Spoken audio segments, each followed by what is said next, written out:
In this video, we are going to look at Story 9 from the Dollar Book of Greek Myths.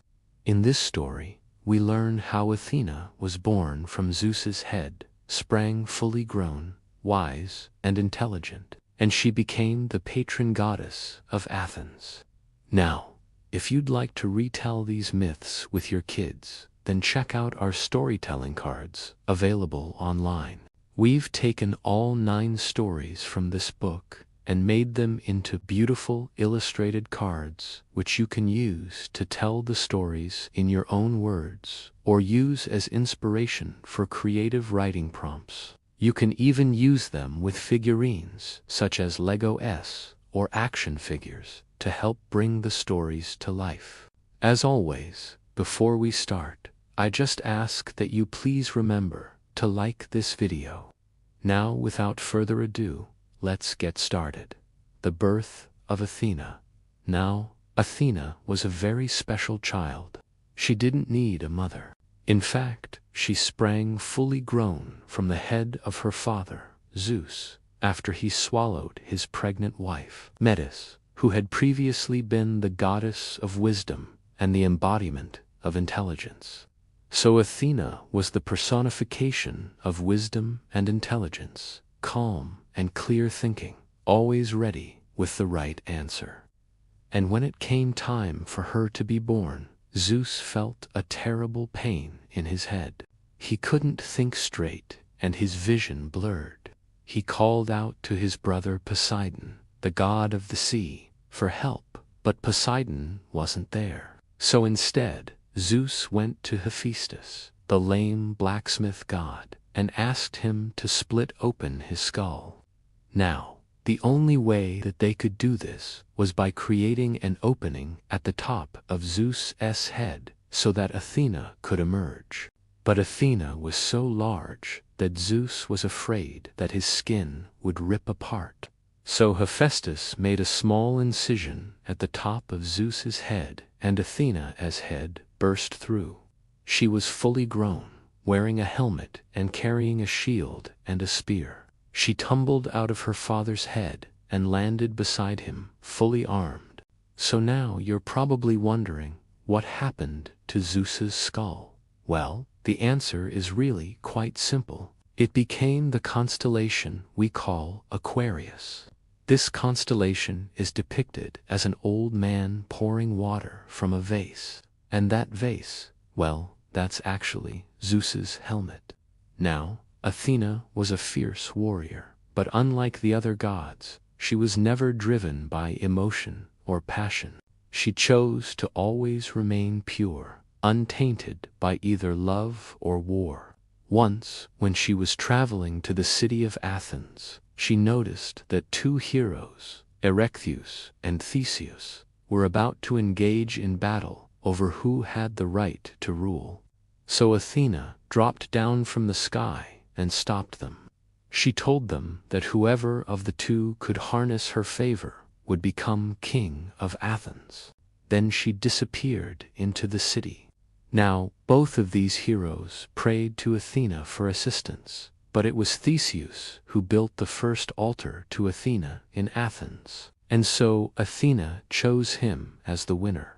She was also known as the protectress of travelers, and she helped many heroes on their journeys, including Odysseus, who had to travel home across the sea. She sent him a favorable wind, a guiding star, and a safe harbor.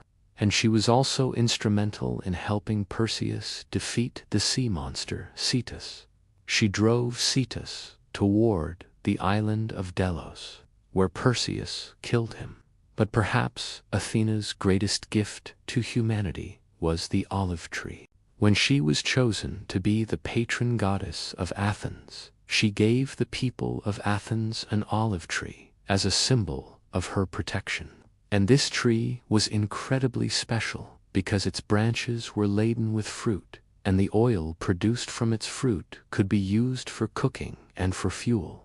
The other goddesses had each offered the Athenians something else. Aphrodite promised beauty, Apollo promised music, and Artemis promised wild animals. But none of those gifts were as useful as the olive tree. So the people of Athens chose Athena as their patron goddess. Now, Athena was a virgin goddess, and she hated it when mortals tried to force her into marriage. Once, when she was in disguise, walking along a road, she was approached by a satyr who wanted to marry her. But Athena turned him into a stone, and when his rear end stuck out, she mocked him for being too full of wine and too slow of mind. She also cursed him to always be that way. And another time, when she was bathing, a suitor named Midas peeked in on her, and she turned him into a donkey. Now, Athena was a master craftsman and inventor, and she was responsible for teaching mortals how to create many different things. She taught them how to work with metal, how to make tools, and how to build houses. She invented the plow, the saw, the axe, and even the flute. And Athena's owl, which was sacred to her, was the messenger of the night, and it could talk and predict the future. So I think one of the reasons why Athena is so popular amongst the Olympians and the mortals alike is because she gives us everything we need to survive and thrive. She gives us knowledge and wisdom, tools and inventions, guidance and protection. I mean, what more could we ask for? Now, thank you so much for watching. I hope you enjoyed today's story.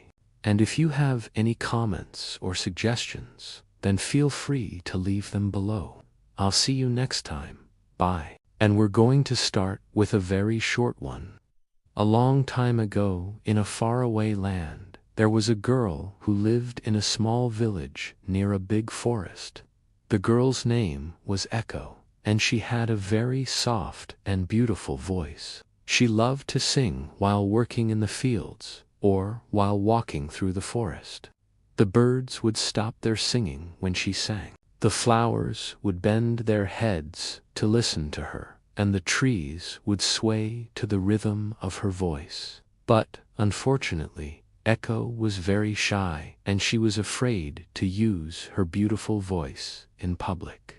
She would always hide behind the trees or the bushes when people passed by, so that they could not hear her singing. One day, Echo was walking through the forest, and she came across a clearing. In the middle of the clearing was a small lake, and its surface was as still as a mirror. Echo sat down on a nearby stone and started singing. She sang about the beauty of the forest, about the birds and the flowers and the trees. And as she sang, she saw her own image in the lake, and it seemed to her that the image was not just reflecting her voice, but also her shyness, her timidity, her fear of being judged by others. And as she looked at her image in the lake, she began to understand that she could not keep hiding behind the trees and the bushes forever. She had to find a way to overcome her shyness and use her beautiful voice to bring joy to herself and to others. So Echo took a deep breath and started singing louder. Her voice echoed through the forest and reached the ears of a young man who was walking nearby. The young man stopped and listened. He had never heard such a beautiful voice before, and he wanted to see who it was that was singing. So he walked towards the sound, and soon he came across the clearing. He saw Echo sitting on the stone, and he was mesmerized by her beauty and by the sound of her voice. Echo was so surprised that someone had found her that she tried to hide again, but the young man stopped her. He told her that he had heard her singing, and that he wanted to ask her to be his wife, because he believed that no one else had a voice as beautiful as hers. And Echo, who had never been asked to be anyone's wife before, was very happy. She agreed to marry him, and they lived happily ever after, and the forest was filled with the sound of her beautiful voice. The end. Friends, this story is about a girl named Echo, who was very shy and afraid to use her beautiful voice in public. She lived in a small village near a big forest, and she would always hide behind the trees or the bushes when people passed by, so that they could not hear her singing. One day, Echo was walking through the forest, and she came across a clearing. In the middle of the clearing was a small lake, and its surface was as still as a mirror. Echo sat down on a nearby stone and started singing, and as she sang, she saw her own image in the lake, and it seemed to her that the image was not just reflecting her voice, but also her shyness, her timidity, her fear of being judged by others. And as she looked at her image in the lake, she began to understand that she could not keep hiding behind the trees and the bushes forever. She had to find a way to overcome her shyness and use her beautiful voice to bring joy to herself and to others. So Echo took a deep breath and started singing louder. Her voice echoed through the forest and reached the ears of a young man who was walking nearby. The young man stopped and listened. He had never heard such a beautiful voice before, and he wanted to see who it was that was singing. So he walked towards the sound, and soon he came across the clearing. He saw Echo sitting on the stone, and he was mesmerized by her beauty and by the sound of her voice. Echo was so surprised that someone had found her that she tried to hide again, but the young man stopped her. He told her that he had heard her singing and that he wanted to ask her to be his wife because he believed that no one else had a voice as beautiful as hers. And Echo, who had never been asked to be anyone's wife before, was very happy. She agreed to marry him, and they lived happily ever after. And the forest was filled with the sound of her beautiful voice. This is the end. Now, I want to read you another story. It's called Narcissus. Once upon a time, in a faraway land, there was a handsome young man named Narcissus. He lived in a small cottage near a big forest, and he loved to spend his was as still as a mirror. Narcissus walked towards the lake, and he saw his own reflection in the water. He saw a young man with handsome features, with curly hair and bright eyes, strong body, and a graceful posture. And Narcissus thought to himself, "Who is this handsome young man? Why have I never seen him before?" And Narcissus continued to stare at his reflection, and he forgot all about the world around him. He did not hear the birds singing, or the flowers blooming, or the trees swaying. He only had eyes for his reflection in the lake. And Narcissus became so obsessed with his own reflection that he started to neglect his duties. He stopped working in the fields, and he spent all his time by the lake, admiring his own beauty. And one day, Narcissus's mother noticed that he was not working in the fields, and she went to his cottage to see what was wrong. She found him sitting by the window and staring into the forest. She asked him what he was doing, and Narcissus replied, "I am looking for a handsome young man whom I saw in the forest. I want to be his friend." And Narcissus's mother was very worried about him, because she knew that he was not talking about a real person, but about his own reflection in the lake. She went to the lake, and she saw Narcissus's reflection, and she understood that he had fallen in love with himself. And Narcissus's mother tried to pull him out of his obsession, but he would not listen to her. He continued to stare at his reflection, and he dreamed of being as handsome and beautiful as he saw himself in the lake. And Narcissus's mother was very sad for him, because she knew that he was wasting his life away. She had hoped that he would grow up to be a strong and brave man, but now she saw that he was becoming weak and vain and selfish, and Narcissus's mother could not bear to see her son destroy himself. So she went to the lake one night and overturned it with a magic spell. When Narcissus woke up the next morning and went to the lake, he saw that his reflection was gone. He searched for it, but he could not find it anywhere. and Narcissus was very upset because he thought that he had lost his best friend. He wandered through the forest, calling for his friend, but no one answered him. And Narcissus continued to call for his friend until he faded away into the silence of the woods. And that's the end of our story. So we have two stories today about Narcissus and Echo, and both of them are about a kind of self-obsession. They re-looking at themselves, either literally or metaphorically, and they so obsessed with themselves that they do unsee anything else around them. For example, in the story of Echo, she doesn't hear the birds singing, or the flowers blooming, or the trees swaying. And in the story of Narcissus, he does unhear his mother calling him, or the birds singing, or the flowers blooming, or the trees swaying. He only has eyes for his reflection in the lake. Both characters are so wrapped up in themselves that they can't see anything else around them, and that's why in the end they both fade away. Echo fades away into the silence of the woods, and Narcissus fades away into the silence of the lake. What do you think about these stories? Do you think they're interesting? Do you think they have a lesson for us? I'd love to hear your thoughts. Please write them down in the comments below. And if you enjoyed these stories, please give us a like and subscribe for more content. Thank you so much for watching and listening, and I'll see you next time. Bye.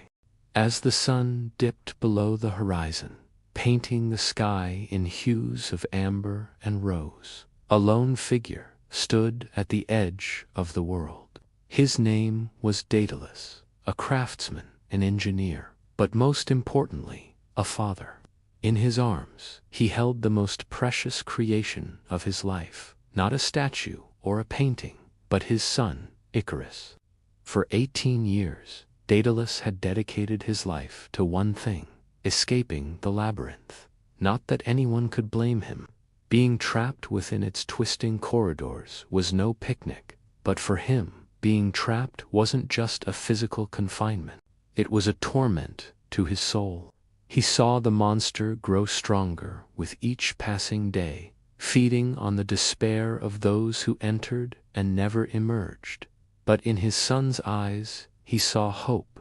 In those innocent eyes, he saw a future where the sun shone brighter, where laughter echoed freely, and where the sea breeze carried the scent of freedom. Now, looking out at the endless expanse of the ocean, Daedalus knew their escape would begin there. With trembling hands, he adjusted his son's blanket, ensuring he was comfortable. His heart ached at the thought of what lay ahead, but the thought of his son growing up in captivity tore him apart. "My boy," he whispered, his voice rough with emotion, "we're going on an adventure." Icarus stirred, his eyes fluttering open like the petals of a flower reaching for the sun. "An adventure," he echoed, his voice filled with wonder. Daedalus nodded, unable to speak. The weight of their fate pressed down on them, but in that moment, all he saw was the wonder in his son's eyes.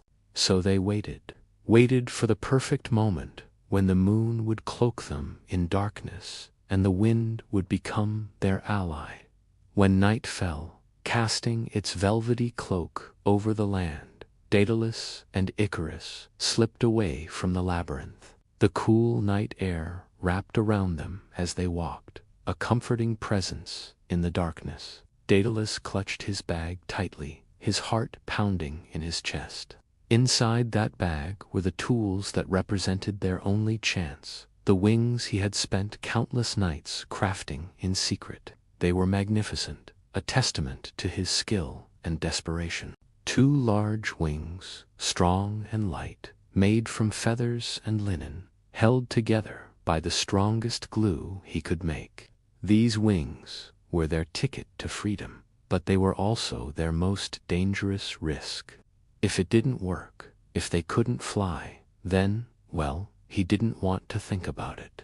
The beach was deserted under the moonlight, a vast expanse of silver and shadow. The The waves whispered secrets to the shore, secrets of distant lands and dreams beyond the horizon.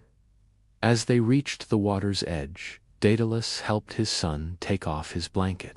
The cool sand between their toes, a reminder of the journey they had come so far.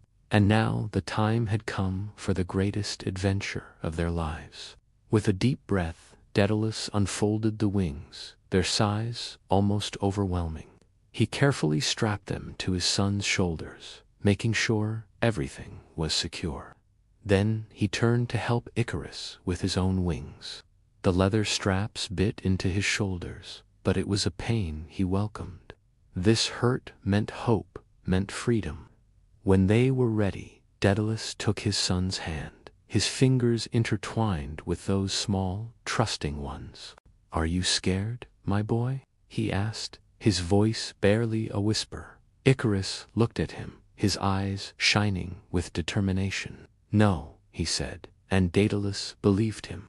They started walking into the water, the waves lapping at their feet. The water was cold, but it invigorated them, preparing them for what lay ahead. Soon the water was up to their knees, then their waists. Daedalus felt a surge of fear, but he pushed it down.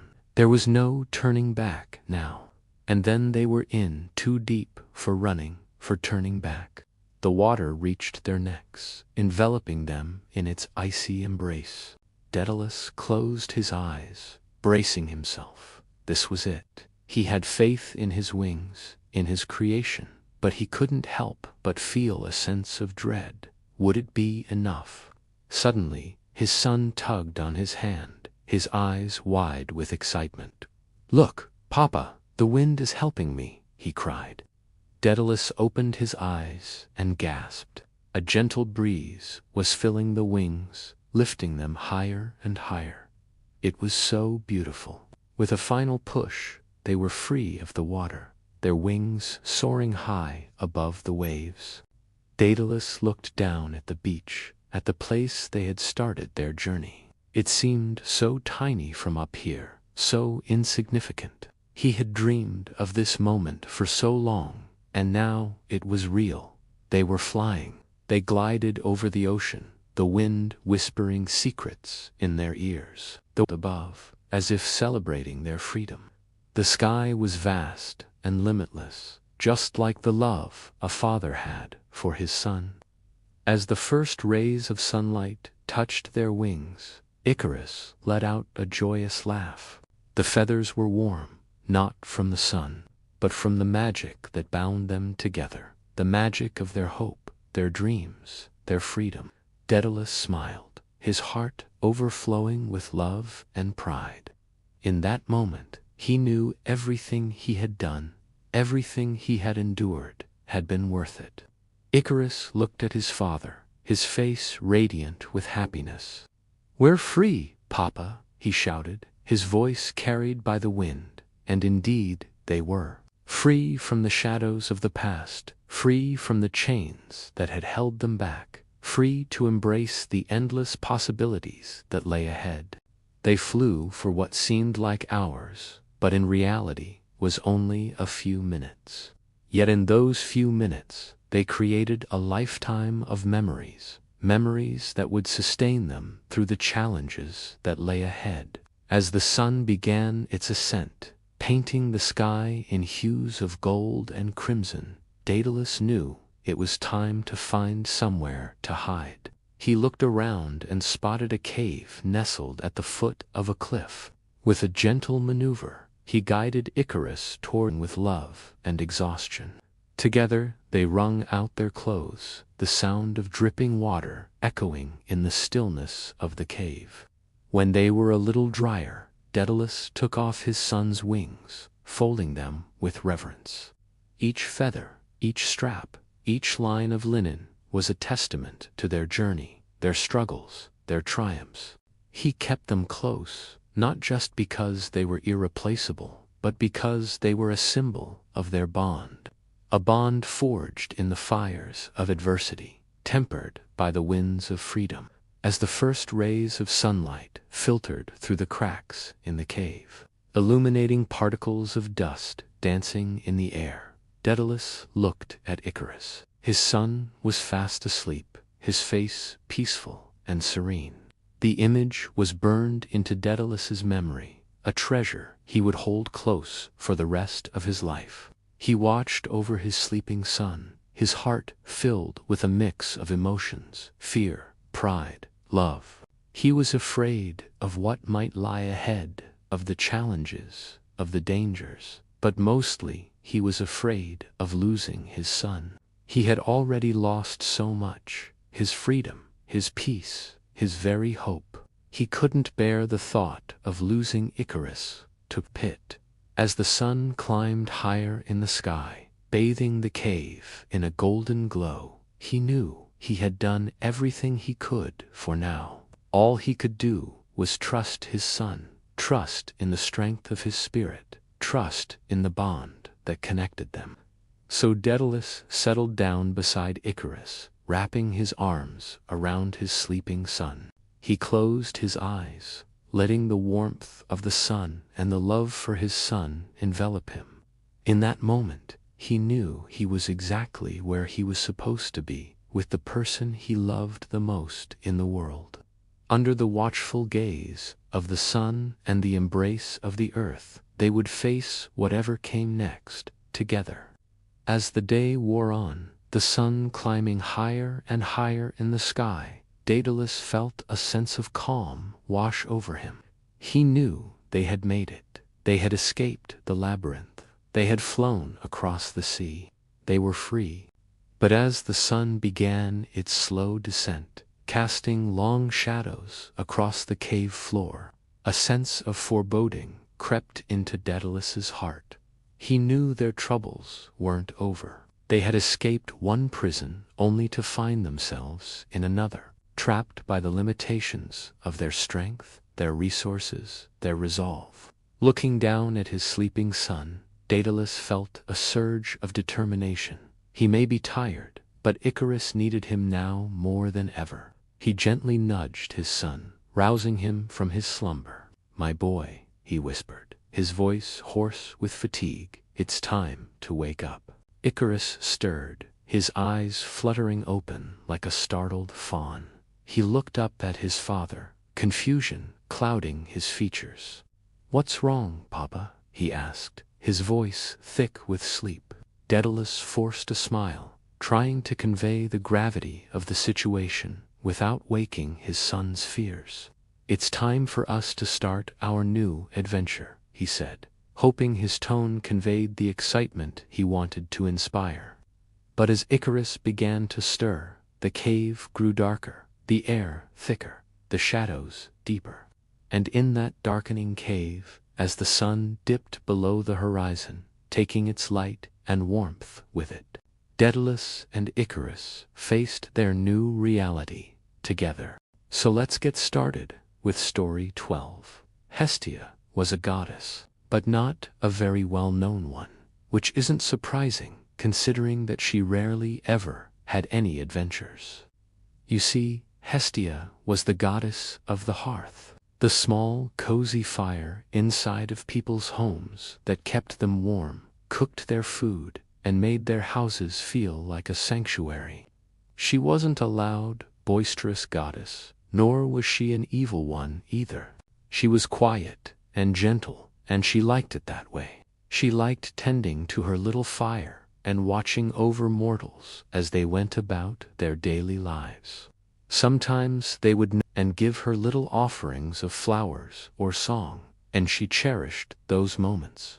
But more often than not, they wouldn't even realize she was there, which made her very sad, because she wanted to be noticed, to be appreciated for all the work that she did. But what could she do? She tried making her fire bigger and brighter, hoping that would make people take notice. But there were only so many flowers and songs to go around, and after a while, even those stopped coming. So she just ended up retreating into herself more and more until the only time she really left her temple was to visit her siblings, and even then, she only saw them when they came to her temple. For she didn't want to disturb their godly duties by taking up too much of their time. No, she knew how important what they did was. She just wished that someone, anyone, would come to her temple and give her a little bit of attention. Was that too much to ask? One day, though, she got her wish, except it wasn't exactly how she expected. You see, this particular day started out like every other day. The sun rose, the birds sang, and people got on with their lives. But as the day wore on, the sky grew darker and the wind grew colder. By the time the sun began its descent, the entire world was in turmoil. People ran for cover as the first fat raindrops fell from the sky, but there was nowhere for them to go. Their houses were flimsy and wouldn't keep them dry for long, and the trees offered no respite from the wind and the rain. Everything was soaked within minutes, and with the temperature dropping fast, it didn't take long for hypothermia to set in. Now, most people don't know this, but when it rains, the river rises. And since most rivers flow directly through towns and cities, this means that the water eventually floods everything. Whole streets became impassable, forcing people to abandon their homes and flee to higher ground. All the while, the rain continued to fall, and the wind continued to blow, determined to destroy everything in sight. It was the worst storm anyone could remember, and if it didn't stop soon, everyone would die.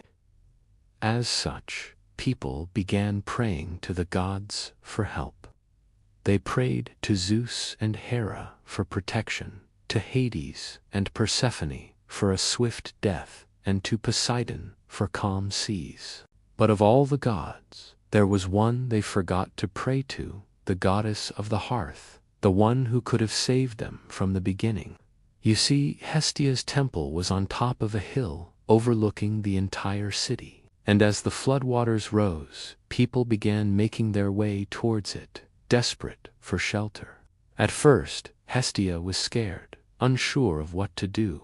But when she saw the pain and suffering these mortals were going through, something inside of her snapped. This was her chance to prove herself, to show the world that she was more than just a minor goddess. She was the goddess of the hearth, and that meant she was also the goddess of home and family.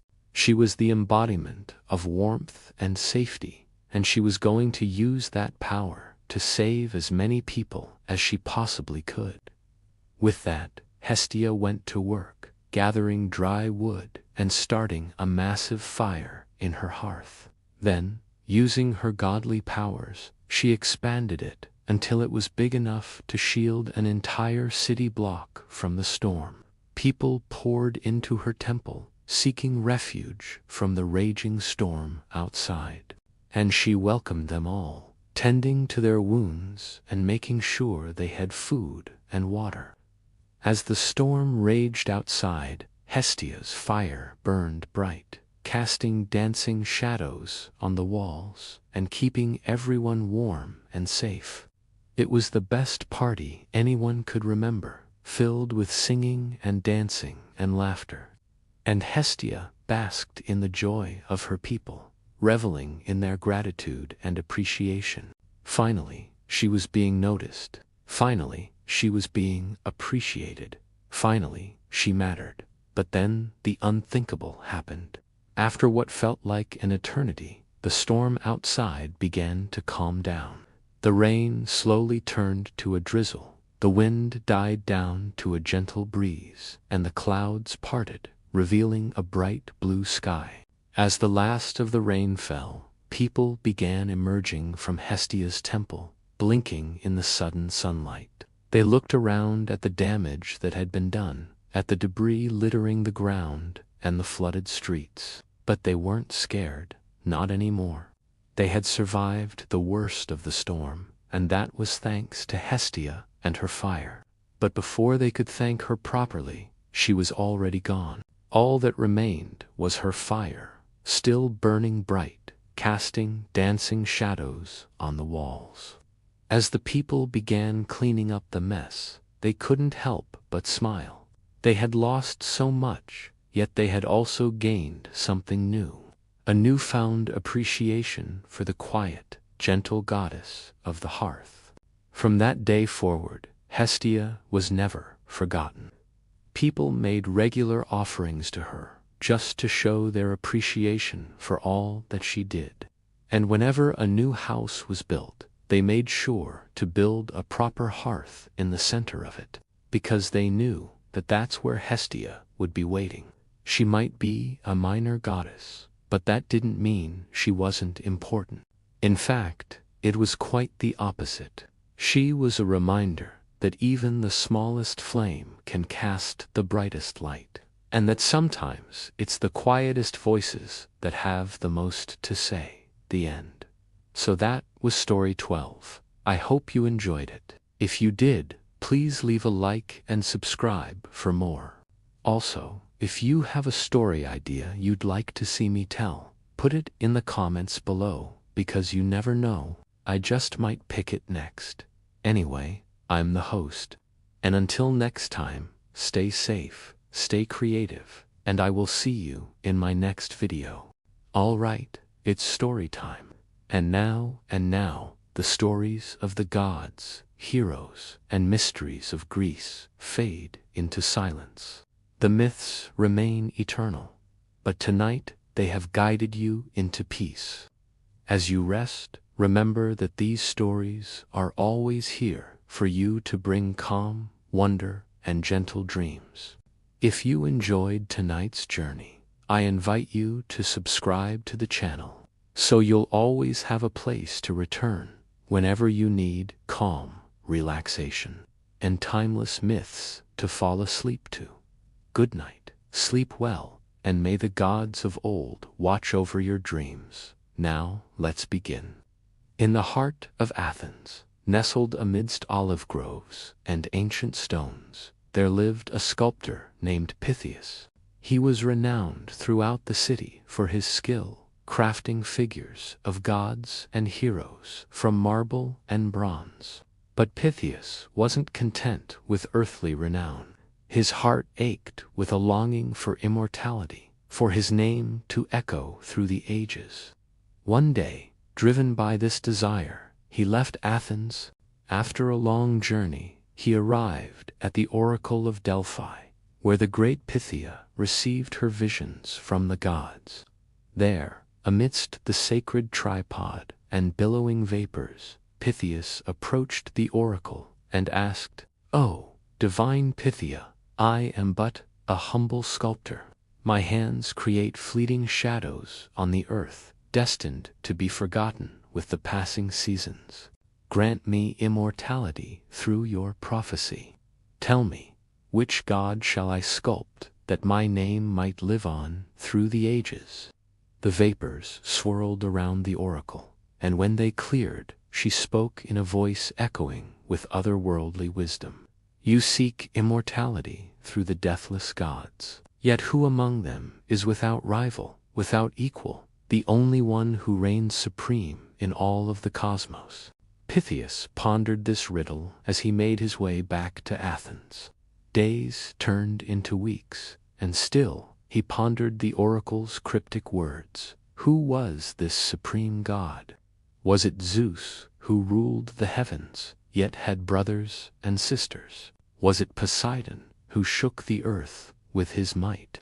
Or Hades, who claimed the souls of the departed? One evening, as Pythias sat in his garden, lost in thought, he heard the soft chirp of a cricket. It was the smallest of creatures, yet its song seemed to hold a strange power over him. Suddenly, he understood. The oracle had not spoken of a god, but of a concept, of the idea of timelessness. For what is more eternal than time itself? What god or hero remains unchanged by the relentless march of the seasons? Only time is truly immortal. With this revelation, Pythias set aside his tools. He would not sculpt a god, for he realized that no mortal hand could capture the essence of eternity. Instead, he began to sculpt time. With each stroke of his chisel, he brought to life a figure that transcended the limitations of his mortal craft. Time, his wings spread wide, seemed to encompass all of eternity. When his work was complete, Pythias stood back and gazed upon his masterpiece. In that moment, he understood that his name would indeed echo through the ages, not because he had captured a god in stone, but because he had dared to sculpt eternity itself. And so it was that Pythias, the humble sculptor, achieved immortality, not in the way he had originally envisioned, but in a far greater and more profound way. For who can escape the relentless march of time? Who can conquer death? But the one who conquers time, that is the ultimate triumph. And as we ponder the tales of gods and heroes, let us remember the simple truth that immortality can be found not just in marble or bronze, but in the very essence of existence, in the grand tapestry of time itself.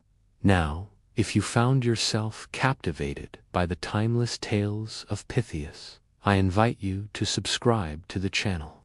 Here we celebrate storytelling and invite you to share your own stories. So, if you ever wanted to tell a story that will echo through the ages like Pythias' name did, then come share your stories on our channel.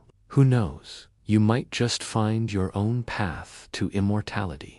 And as we part ways for now, remember the words of the wise. A good story has the power to transport us to another realm, where the boundaries of reality are blurred and the impossible becomes possible. Until next time, may your own stories inspire and captivate all who listen. Thank you. Did you know that the otherworldly statues guarding the Giza Plateau have been silently watching over us for nearly 5,000 years? And they're not alone. Over 3 million hieroglyphs riddle the walls of Egyptian tombs, each stroke a secret whispered across millennia. And then there are the pyramids themselves, eternal enigmas pointing towards the heavens, defying even modern engineering marvels. One of the world's greatest civilizations rose from the sands of the Nile over 5,000 years ago, crafting wonders that still defy explanation today. Ancient Egypt wasn't just about pyramids and pharaohs. It was a civilization of secrets, sacred rituals, and a deep obsession with the afterlife. Today we embark on an extraordinary journey back in time, unearthing the hidden truths, myths and mysteries that continue to captivate us about ancient Egypt. Join us as we unravel the enigma of these colossal sentinels. We delve into the depths of their cryptic tombs and decipher the secrets embedded in the very fabric of this lost world. Are you ready to uncover the enigma of ancient Egypt? And let's dive in. The majestic River Nile, the cradle of ancient Egyptian civilization, held within its fertile banks the key to the kingdom's prosperity. Every year, the Nile would overflow, leaving behind nutrient-rich silt that transformed the land into a bountiful landscape. The annual flooding of the Nile was not just a source of fertility, but also a life-giving force that sustained the kingdom and influenced the very core of Egyptian beliefs. For the Egyptians, the Nile was personified as a deity, and its predictable inundations were seen as divine gifts. They believed that the Nile's bounty was a direct result of the pharaoh's closeness to the gods. When the river flowed generously, it was a sign of the pharaoh's divine favor and the kingdom's prosperity. Conversely, if the floods were insufficient or excessive, it was seen as a divine reprimand, a message from the gods that something was amiss. This intimate connection between the Nile and the pharaoh led to a complex system of rituals and ceremonies. Each year, the pharaoh celebrated the rising of the Nile with festivities and offerings to the gods, ensuring the continuation of the river's life-giving flow. They built massive dams and irrigation systems to control the water, channeling it to sustain crops and sustain the kingdom's growth. In essence, the ancient Egyptians lived in harmony with the rhythms of the Nile, recognizing both its life-giving powers and its capricious nature. The river was not just a geographical feature, but a living, breathing entity that shaped their beliefs, their society, and their destiny. Now let's rewind the clock to around 3100 BC in the northeastern corner of Africa, a land where the river Mediterranean, a place we now call Egypt. At this time, Egypt wasn't a united kingdom. Instead, it was divided into several small regions along the Nile. Then came Narmer, a ruler from the south who set out on a journey to unite these fragmented lands. He marched north with his army, battling rival chieftains and forging alliances until he reached the northernmost point of the known world at that time. With the union complete, he was hailed as the first pharaoh, signifying the birth of a new era in Egyptian history. This moment marked the beginning of the early dynastic period, a time when the foundations of Egyptian civilization were laid. The newly unified kingdom looked to its pharaohs as divine rulers, setting the stage for centuries of pharaonic rule. As the dynasties passed down the crown, each pharaoh was considered a successor to Narmer, forming a lineage of god-kings that would shape the course of Egyptian history. In the Old Kingdom, which lasted from roughly 2686 to 2181 BC, Egypt reached new heights of prosperity. During this period, the Giza Plateau came alive with monumental construction projects. Among them, the Great Pyramid of Giza, testament to human ingenuity and the unfathomable resources commanded by the pharaohs. This awe-inspiring structure, originally named the Monument of Khufu, served as the eternal resting place for Pharaoh Khufu. The pyramid's sheer size, standing as the tallest man-made structure for over 3,800 years, was a reflection of the pharaoh's divine status. But it was much more than a tomb. It was built with precision and care. The pyramid's internal chambers and passageways hinted at a cosmic connection, aligning with celestial bodies in a celestial ballet of astronomical significance. For the Egyptians, death was not an ending, but a transition. And the pyramids, with their intricate designs, were cosmic stairways for the soul's journey. Khufu's pyramid, buried under the sands of time, continues to whisper tales of a civilization that dared to dream big and build even bigger. However, the Old Kingdom was not destined to last. Political instability and economic challenges led to the collapse of central authority, plunging Egypt into a period known as the First Intermediate Period. As the Old Kingdom waned, Egypt found itself on the brink of transformation during the Middle Kingdom. Spanning from 2055 to 1650 BC, the nation was reunited under Mentuhotep II, initiating a golden age of art, literature, and centralized power. During this period, Egypt's cultural influence flourished. Literature thrived with works like the Cairo Story, tales of everyday life that offered a glimpse into the hearts and minds of ancient Egyptians. The arts flourished with exquisite paintings and sculptures adorning tombs and temples, capturing the essence of a civilization at its zenith. However, the seeds of change were already being sown. Internal conflicts and external pressures gradually eroded the kingdom's stability, leading to the Second Intermediate Period. Yet amidst these turbulent times, Ged witnessed the emergence of formidable rulers like Kamose and Amos I, who successfully drove out the Hyksos, foreign rulers who had infiltrated Thebes. This victory marked a pivotal moment, clearing the path for Egypt to enter its most powerful era, the New Kingdom. From 1543 to 1292 BC, the New Kingdom was a golden age for Egypt, known for its military prowess, territorial expansion, and cultural achievements.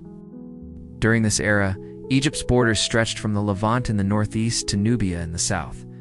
Powerful pharaohs like Thutmose III and Hatshepsut expanded the empire through trade and military campaigns, bringing immense wealth and prestige to the kingdom.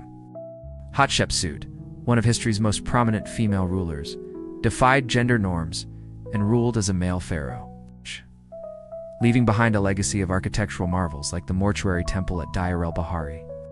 Another iconic figure of this era was Ramses II, often regarded as the greatest pharaoh of all time.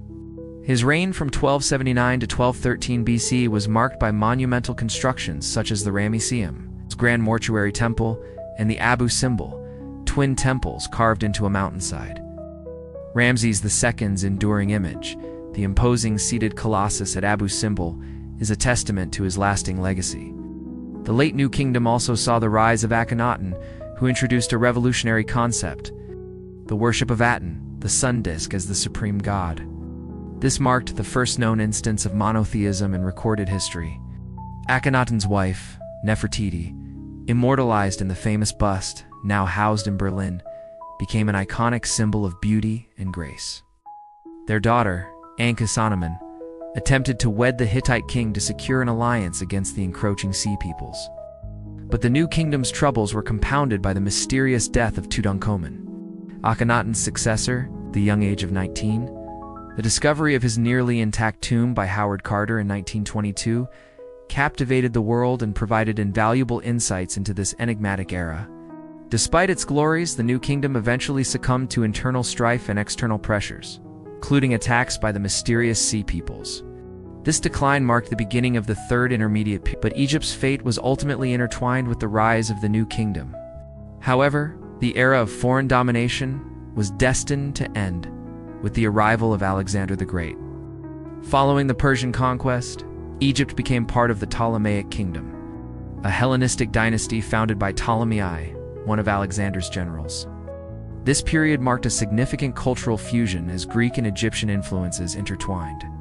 The most renowned ruler of this era was Cleopatra VII, famed for her intelligence, political acumen, and tragic romance with Roman general Julius Caesar.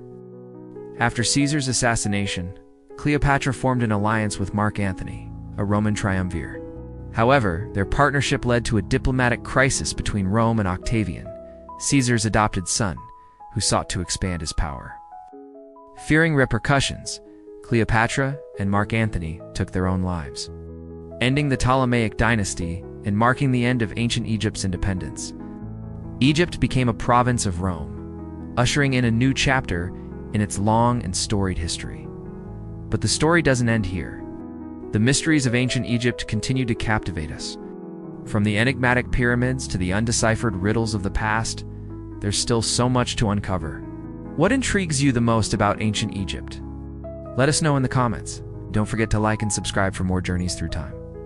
Thank you for joining us today. Till next time, keep exploring the past and stay curious. The story of ancient Egypt is usually told as one of Pharaoh's pyramids and mummies, a rich tapestry of kings, queens, and monuments, some built to outlast the test of time. But what if there are chapters missing from this well-known tale? What if there's more to the land of the pharaohs than meets the eye? They say history is written by the victors, but in Egypt, it seems history was carved in stone and then buried beneath centuries of silence. Welcome to a world of towering pyramids and golden tombs. But look closer, and you'll find secrets Egypt doesn't want you to know. Join me as we uncover them one by one. First up, let's tackle a mystery that has both thrilled and infuriated researchers: the Lost Labyrinth of Hawara. You might wonder, why would a labyrinth be so perplexing? Well, imagine a vast underground maze beneath the desert sands, hiding passages over 30 meters deep. It's a subterranean city, boasting around 3,000 rooms filled with sarcophagi, each one uniquely designed. That's enough space to fit 40,000 mummies inside. How did this happen? Archaeologists uncovered these tunnels during excavations in the late 19th century, only to be stunned by the sheer scale of the place. The thing is, mainstream history has no answer for it. It wasn't mentioned in any records or depicted in artwork like other burial grounds. Even its entrance is a mystery, concealed beneath a rubbish dump until stumbled upon by accident. This underground marvel was carved between 2000 BC and 1600 BC, matching the reign of Amenhotep III. But nobody knows why such a grand labyrinth was needed, or where it got its colossal wealth to be built. How did this hidden wonder stay secret for so long? Well, it was abandoned around 1500 BC and left to the darkness as Egypt descended into turmoil. Over time, its location was forgotten, turning it into a tomb of untold stories. For centuries, treasure hunters seeking fortune had heard rumors of this underground labyrinth, leading to daring descents. They discovered broken statues depicting gods and sphinxes, along with strange symbols that seemed to guide the visitor's path. However, these cryptic carvings remain undeciphered, leaving many to speculate about their meaning. This subterranean labyrinth is so vast that it raises questions about what else might lie within its chambers. Perhaps there are blueprints, knowledge, and even a hidden history waiting to be uncovered. But why does Egypt keep it hidden? Is it protecting a relic of the past or keeping something buried forever? Let me know your thoughts in the comments below. Now let's unravel the enigma of the Great Sphinx, standing guard over the Giza Plateau for millennia. Its weathered visage tells a tale as old as time. But recent findings have revealed that the Sphinx's story is far from static. Its tangled history has led to theories that challenge conventional history. According to official accounts, the Sphinx was built by Pharaoh Khafre, succeeding the Great Pyramid and serving as his eternal resting place. However, geological clues tell a different story. Analysis of the erosion patterns on its surface indicates that the Sphinx has stood the test of time for over 7,000 years. That's thousands of years before the rise of dynastic Egypt. How can this be possible? The official narrative aligns the Sphinx's construction with Khafre's reign, placing it around 2500 BC, but evidence suggests it could have been crafted during the 12th dynasty. In fact, some experts theorize it was built as early as 4500 BC, making it far older than the pharaohs themselves. This discrepancy raises profound questions. Does it point to a lost pre-dynastic civilization, or is there evidence of a much more advanced past? Some believe that the Sphinx was meticulously planned to align with the stars, serving as an astronomical clock to track the cycles of the universe. This would require advanced knowledge and technology far beyond what's typically associated with early human societies. Others suggest that the Sphinx was part of a larger network of megalithic structures, connected to sites like Stonehenge and the Scottish pyramids, forming a prehistoric system of knowledge and communication. If this is true, it challenges the very foundation of our understanding of ancient Egypt and human history. Now let's turn our attention to the Great Pyramid of Giza, the oldest and largest of the three iconic structures.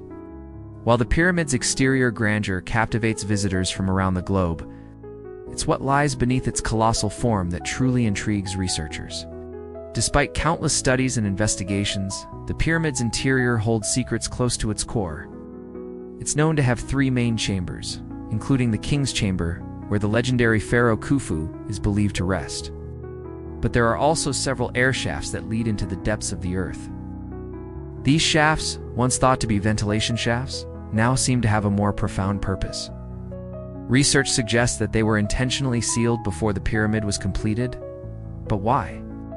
Did they hold treasures or artifacts too valuable to be left behind? Or were they concealing something even more enigmatic? In 2017, scans using thermal imaging technology revealed two previously unknown voids within the pyramid. These voids, located near the King's Chamber, have sparked intense curiosity and debate. Some believe they could contain undiscovered chambers or passages leading to secret chambers. What secrets might they hold? Are they perhaps containing ancient texts or objects that challenge our historical timeline? This untouched realm beneath the pyramid remains largely unexplored, offering a tantalizing glimpse into the past. But why hasn't it been opened? Is it to protect the sanctity of the site, or to safeguard potential discoveries from those who would exploit them? As researchers continue to probe the pyramid's mysteries, we can only wonder what other secrets lie dormant within its ancient walls. Maybe there are more stories waiting to be told. The legacy of the Black Pharaohs is a testament to their power and cultural richness. Kings like Pianki and Taharka ruled with wisdom and strength, uniting the kingdoms of Nubia and Egypt. Yet their stories have been overshadowed by the pharaohs of the north. This erasure was deliberate, aiming to minimize the Nubian influence and heritage. Their monuments were defaced or destroyed, and their accomplishments were belittled.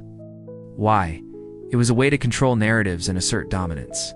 By downplaying the achievements of the Black Pharaohs, the northern elite sought to maintain their supremacy and marginalize Nubian contributions to Egyptian civilization.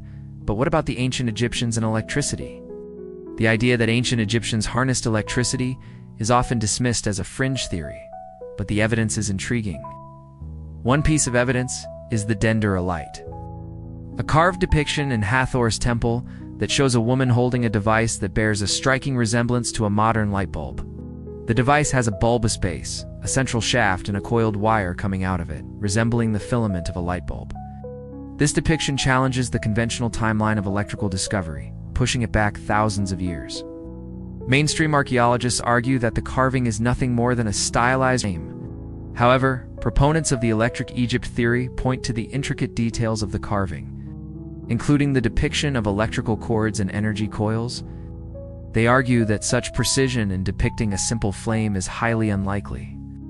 The existence of the Dendera light raises fundamental questions about what other technological advancements the ancient Egyptians may have possessed. Did they have a deeper understanding of the natural world? Did they harness the power of electricity for various purposes? The lack of concrete evidence and the reluctance of the archaeological community to explore this theory leave many questions unanswered. Were the ancient Egyptians more scientifically advanced than we realize?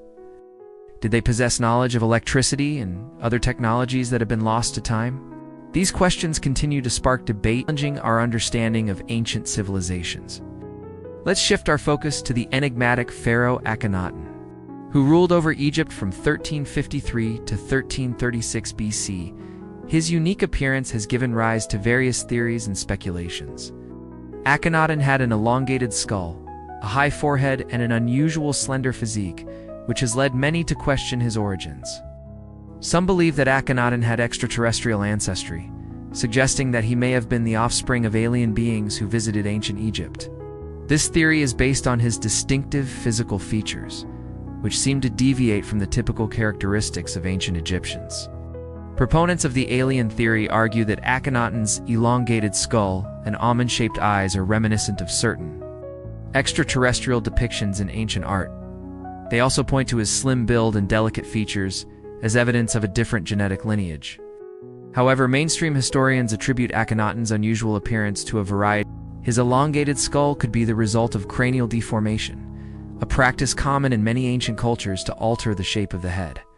His slender physique might be due to a genetic anomaly or a condition caused by inbreeding within the royal family. While the alien theory captures the imagination, there is no concrete evidence to support it.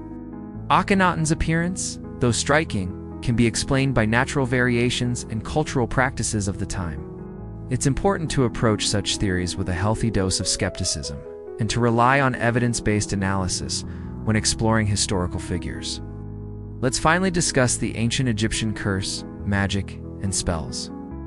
Texts like the Book of Thoth contain powerful incantations and rituals that were believed to unlock hidden knowledge and supernatural abilities. But these mystical writings were not mere tales of fantasy. They were an integral part of ancient Egyptian life. The Book of Thoth, one of the most significant examples, is said to contain spells that could grant its readers immense power and wisdom. However, it's shrouded in mystery and legend. The book is believed to have been written in hieroglyphic script and passed down through generations of Egyptian priests. It's said to have been hidden by the gods themselves to prevent its knowledge from being misused. Unfortunately, the original copy is now lost, with only fragments and copies of copies remaining. Despite its elusive nature, the Book of Thoth and other spellbooks played a vital role in ancient Egyptian society. They were used for various purposes, including protecting against evil spirits, ensuring fertility, and invoking the blessings of the gods. Ancient Egyptians believed that the world was full of spiritual forces, and that these spells could help them navigate and interact with the supernatural realm. These spells were not merely words written on papyrus. They were believed to possess real power, capable of influencing the course of events. And finally, let's delve into the enigma of the sunken city beneath the Nile River. This hidden metropolis holds clues to Egypt's rich history, but it's a realm that remains largely unexplored. Satellite imagery and underwater explorations have revealed the outlines of buildings and structures submerged beneath the river's surface. These discoveries suggest that a significant settlement once thrived in this area, but how did it end up under the Nile? Legend speaks of a great flood that may have overwhelmed the city, forcing its inhabitants to abandon their homes and seek higher ground. This cataclysmic event could have been triggered by a surge in the Nile's water levels, possibly caused by heavy rainfall or a seismic event. As the floodwaters receded, the city found itself beneath the surface, becoming a relic of the past. Is this the lost city of Heracleion, once a bustling port and center of trade? Or are we uncovering a civilization even older, potentially dating back to the time of Atlantis? We may never know. What do you think? Do these hidden truths shed new light on ancient Egypt? Which discoveries fascinated you the most?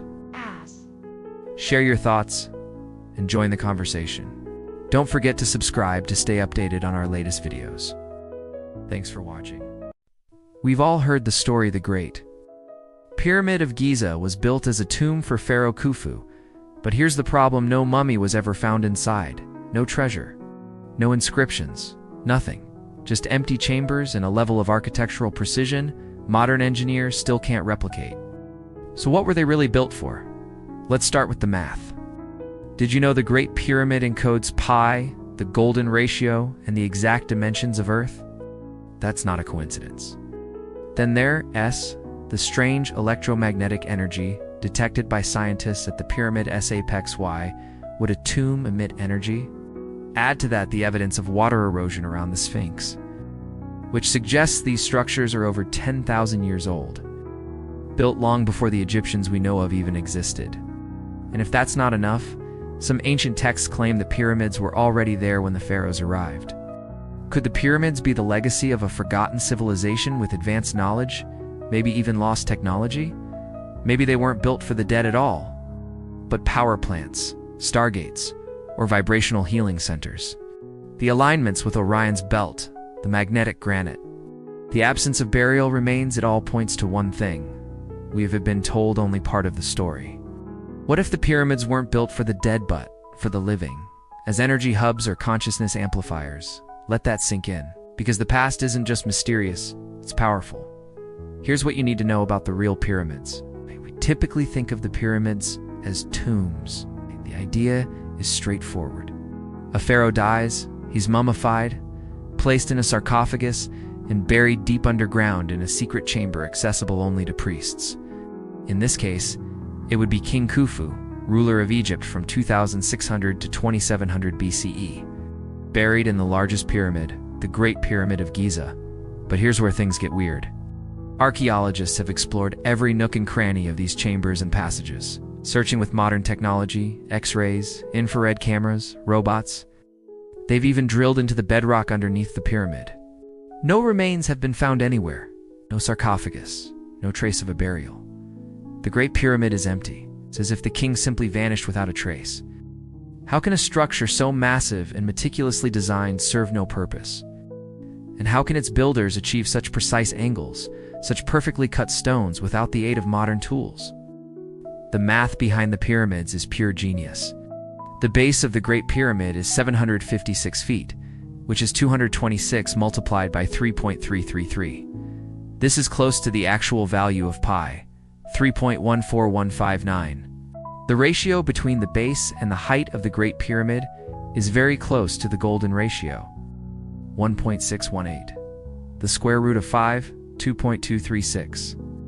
Multiplied by 3 gives us 6.78. The number of steps leading up the pyramid is 28. And 6.78 times 28 equals 190, which is close to the number of days in the solar year. These ratios and alignments are not accidental. Someone understood the divine geometry of the universe and encoded it into the pyramids. They wanted to demonstrate that the Earth itself is a living organism made of the same elements and laws as the cosmos. They saw the patterns and relationships of the universe and built the pyramids to reflect them. They believed the Earth was a vessel, a temple where human consciousness could connect with the divine. But why would a civilization that understood physics and geometry build a tomb? For a culture obsessed with precision, the idea of the afterlife didn't seem to matter. Consider this. A typical Egyptian tomb looks like an upside-down t-shirt, a small room at the top where the body is placed, and a shaft for the soul to ascend. The royal tombs are more elaborate, often with multiple shafts leading in different directions. But what about the Great Pyramid? It has no shafts, no air vents, no windows. It's a solid box with 3 small chambers and 5 passages. Even the central lobby is smaller than a single mastaba. Why put such effort into a structure that serves no purpose? Why encode pi, the golden ratio, and the dimensions of the Earth into a meaningless tomb? Here's another intriguing detail. According to satellite data, the pyramid's true shape is not a pyramid at all, but a tetrahedron. Its 4 faces form a perfect tetrahedral shape, aligning with the 4 directions of the compass. The shift in shape suggests something more, something beyond burial rituals. Think of the tetrahedral shape as a giant energy amplifier, focusing cosmic vibrations at the apex. Why would ancient builders amplify energy unless they intended to use it? And what's with the location?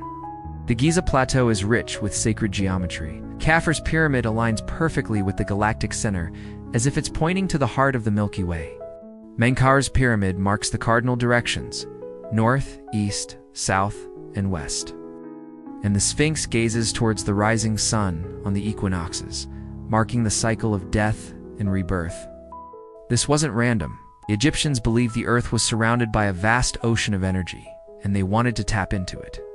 They chose the Giza Plateau because it was a nexus of cosmic energy. The magnetic field of the earth funneled through this area, making it ideal for energy work. In fact, the Egyptians built their temples and pyramids along ley lines, invisible energy pathways that crisscross the planet. They knew that at certain locations the energy of the earth was particularly strong, and they wanted to harness it. Let's take a closer look at the pyramids themselves. Most people assume they're tombs, but think about what we actually know. The outer casing of the Great Pyramid once glistened with white limestone, reflecting sunlight from miles away. It was meant to be seen, admired, and accessed. Look at the size of the stones near the top. They're much smaller, lightweight limestone blocks, easy to transport and lift. Yet the Egyptians somehow managed to make them perfectly smooth, polished, and flat. They were masters of stonework, able to cut and shape the hardest materials into flawless blocks. In fact, the entire construction of the pyramids defies explanation. How did they move the stones? How did they cut them so precisely? How did they lift them to such heights without modern tools? We don't know. To this day, it's a mystery. But what's fascinating is that no one seems interested in finding out. The official narrative says it doesn't matter. All we need to know is that the pharaoh is dead. The rest is irrelevant.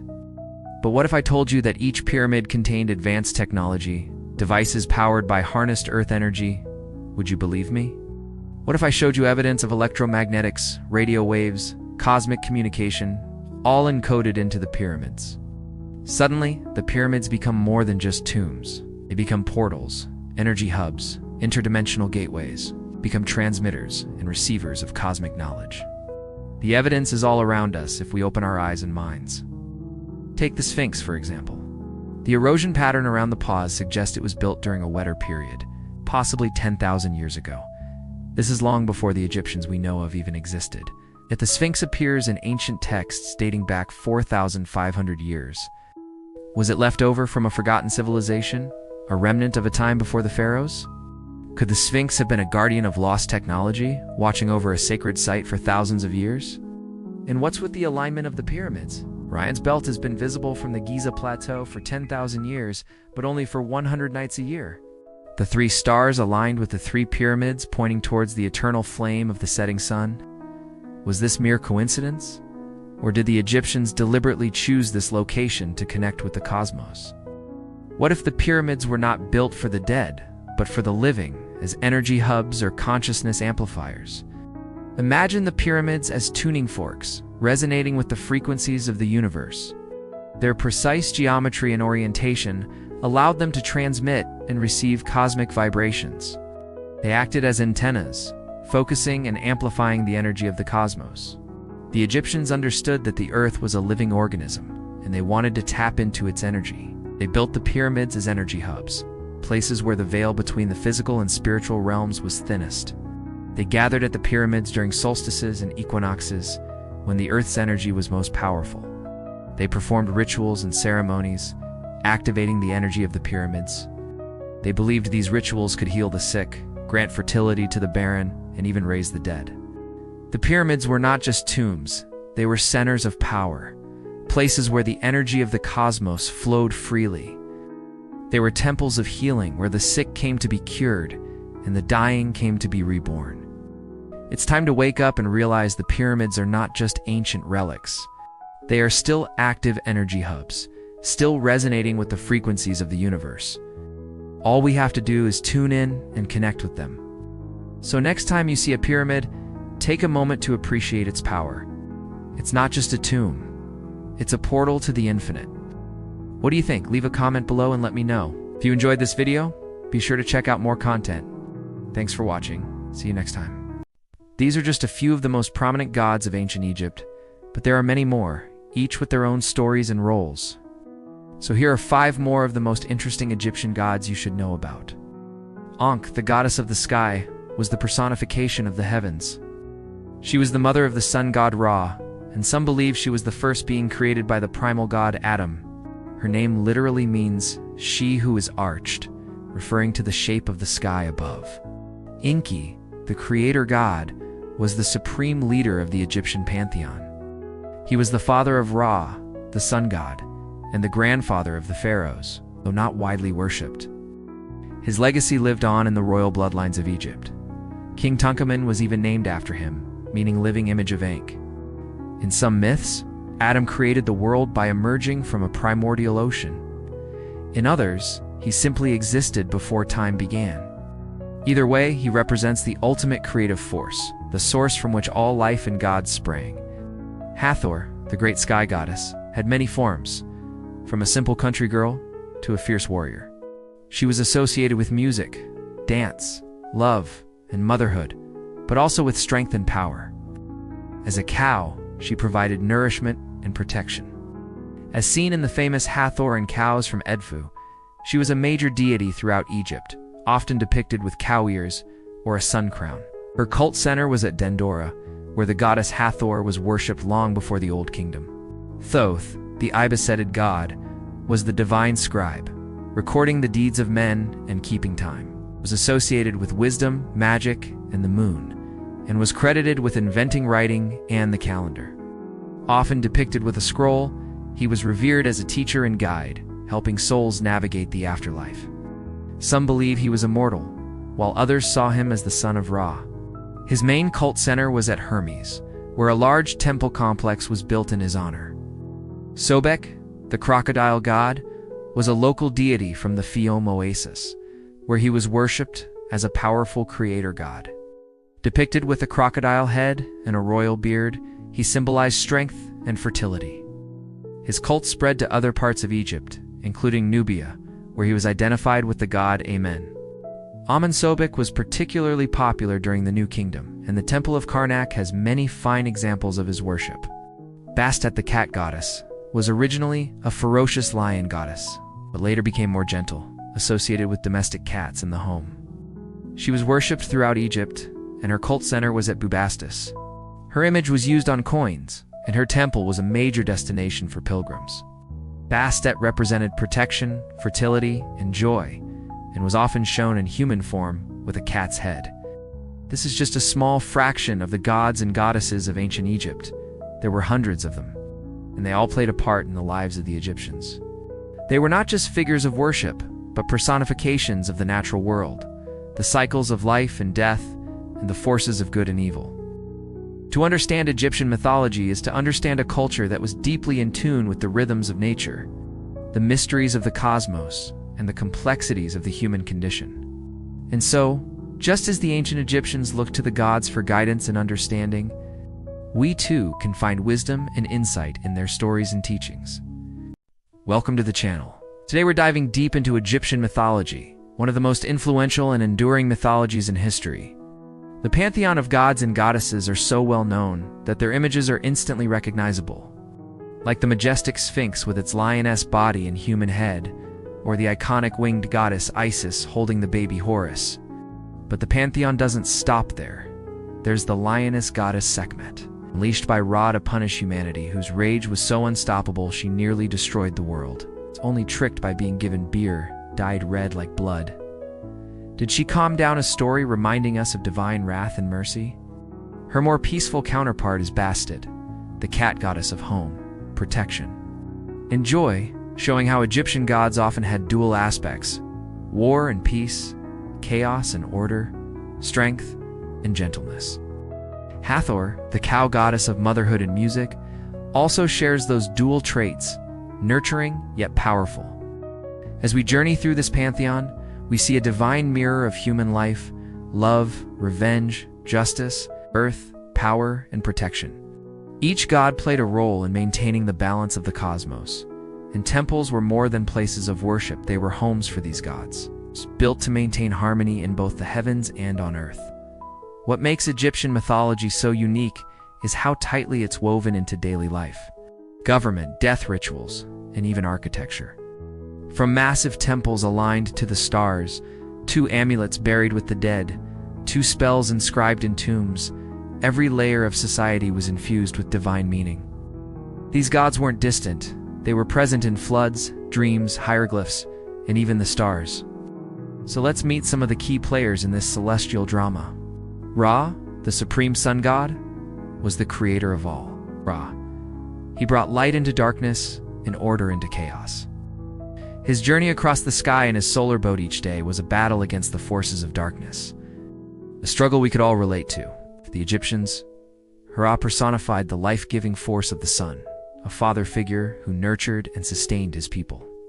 But as the sun dipped below the horizon, another god took center stage, Osiris, the lord of the underworld.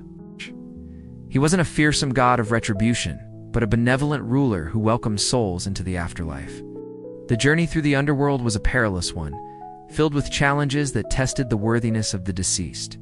But Osiris, with his unwavering fairness, judged each soul, ensuring the wicked were held accountable, while the virtuous were granted eternal rest. Then there was Isis, the embodiment of magic and motherhood, who not only nursed the infant Horus, but also resurrected her husband, Osiris, from the dead. She was a beacon of hope, a symbol of love that transcended even death itself. And let's not forget Anubis, the guardian of the scales of justice. When the dead arrived in the underworld, they were weighed against the feather of truth. If they were found wanting, they were led to the fiery abyss by the dreaded jackal-headed god. But if they passed the test, they were welcomed by Anubis into the field of reeds, a paradise of peace and joy. Each of these gods played a crucial role in the grand Egyptian narrative, a narrative that didn't just entertain, but informed every aspect of life.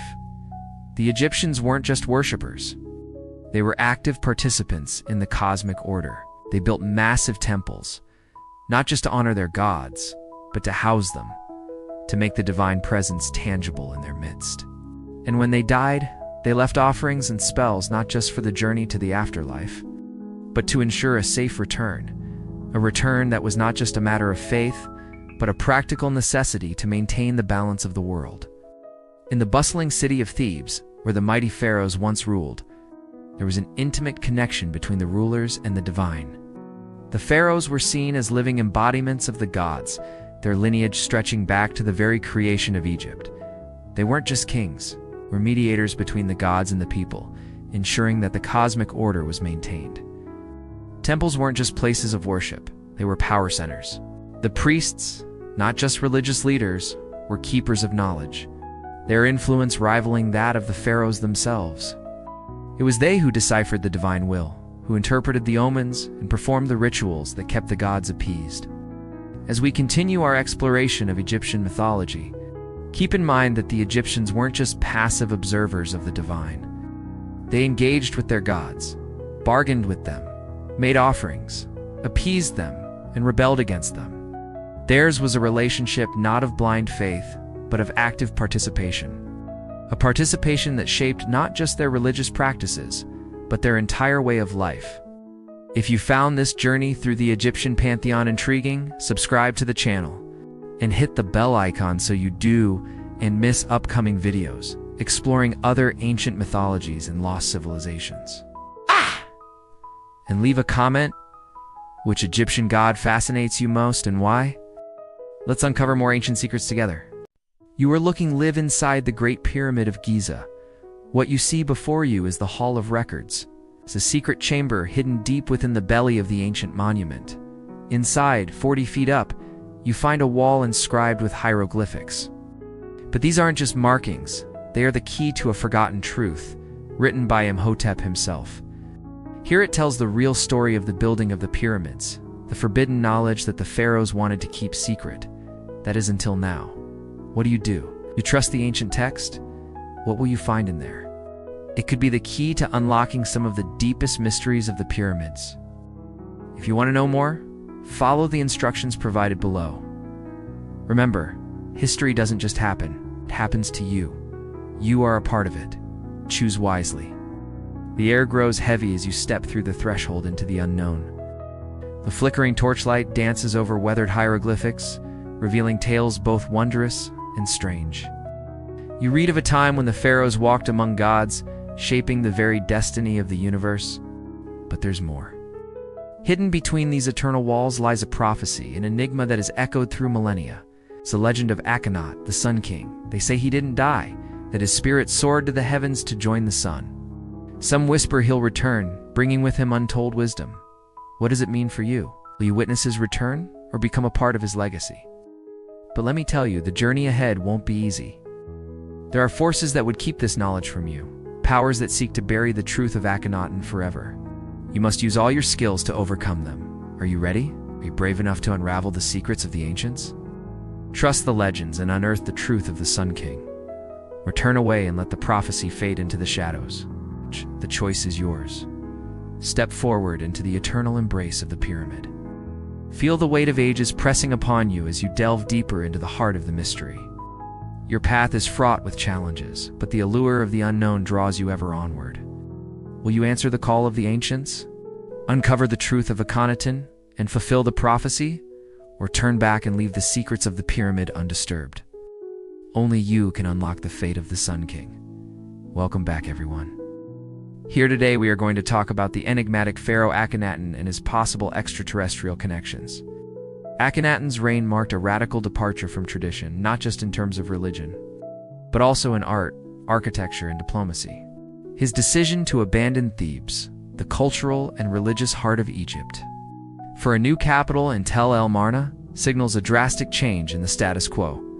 This wasn't simply a relocation of power, it was a rejection of the old ways, a cleaving away from the past to establish something wholly new. Such a monumental shift often mirrors experiences of individuals who encounter something transformative, something that compels them to break away from the familiar and forge a different path. Think of it as your classic "I quit my job and traveled the world" moment, except instead of a personal journey, we're talking about an entire kingdom. So what could have caused such a dramatic upheaval? In Akhenaten's case, it was his supposed vision of Aten, the sun disk. This wasn't the traditional Egyptian sun god. Sure, Aten was associated with the sun, but unlike the Egyptian deities, it had no physical form. It was just a radiant disk in the sky. This intangible concept demanded a new kind of worship, a worship that could not coexist with the existing religious framework. The old gods had to go. Akhenaten wasn't content with simply adding Aten to the Pantheon. He wanted it to be the one and only deity. This transition is akin to having a favorite band. Initially, you enjoy their music alongside many others. But then their sound evolves, becomes your everything. You start seeing them in a different light. Their music takes on a deeper meaning, and eventually you realize you're re-listening to something that resonates on a whole different level. It's like nothing else. And in that realization, you drop everything else and dive headfirst into their music. Suddenly, everything else seems dull by comparison. That's the kind of devotion Akhenaten had for Aten. But his wasn't a typical case of religious fervor. His transformation was sudden and absolute. The abandonment of Thebes, the violent restructuring of the priesthood, the construction of a new capital, all happened with astonishing speed. It was as if Akhenaten was on a tight deadline, compelled by an urgency that transcended normal human understanding, as if the gods themselves were pushing him along. He acted with an intensity that suggested a dire need to make things right, to rectify some cosmic imbalance. This sense of urgency echoes the experience of someone who's received a message from a higher plane of existence. Think of prophets, those individuals who suddenly find themselves compelled to spread a message they didn't choose, but feel compelled to deliver anyway. They don't decide to become prophets. It happens to them. And in that moment, they're driven by an overwhelming need to share what they've seen, heard, or felt.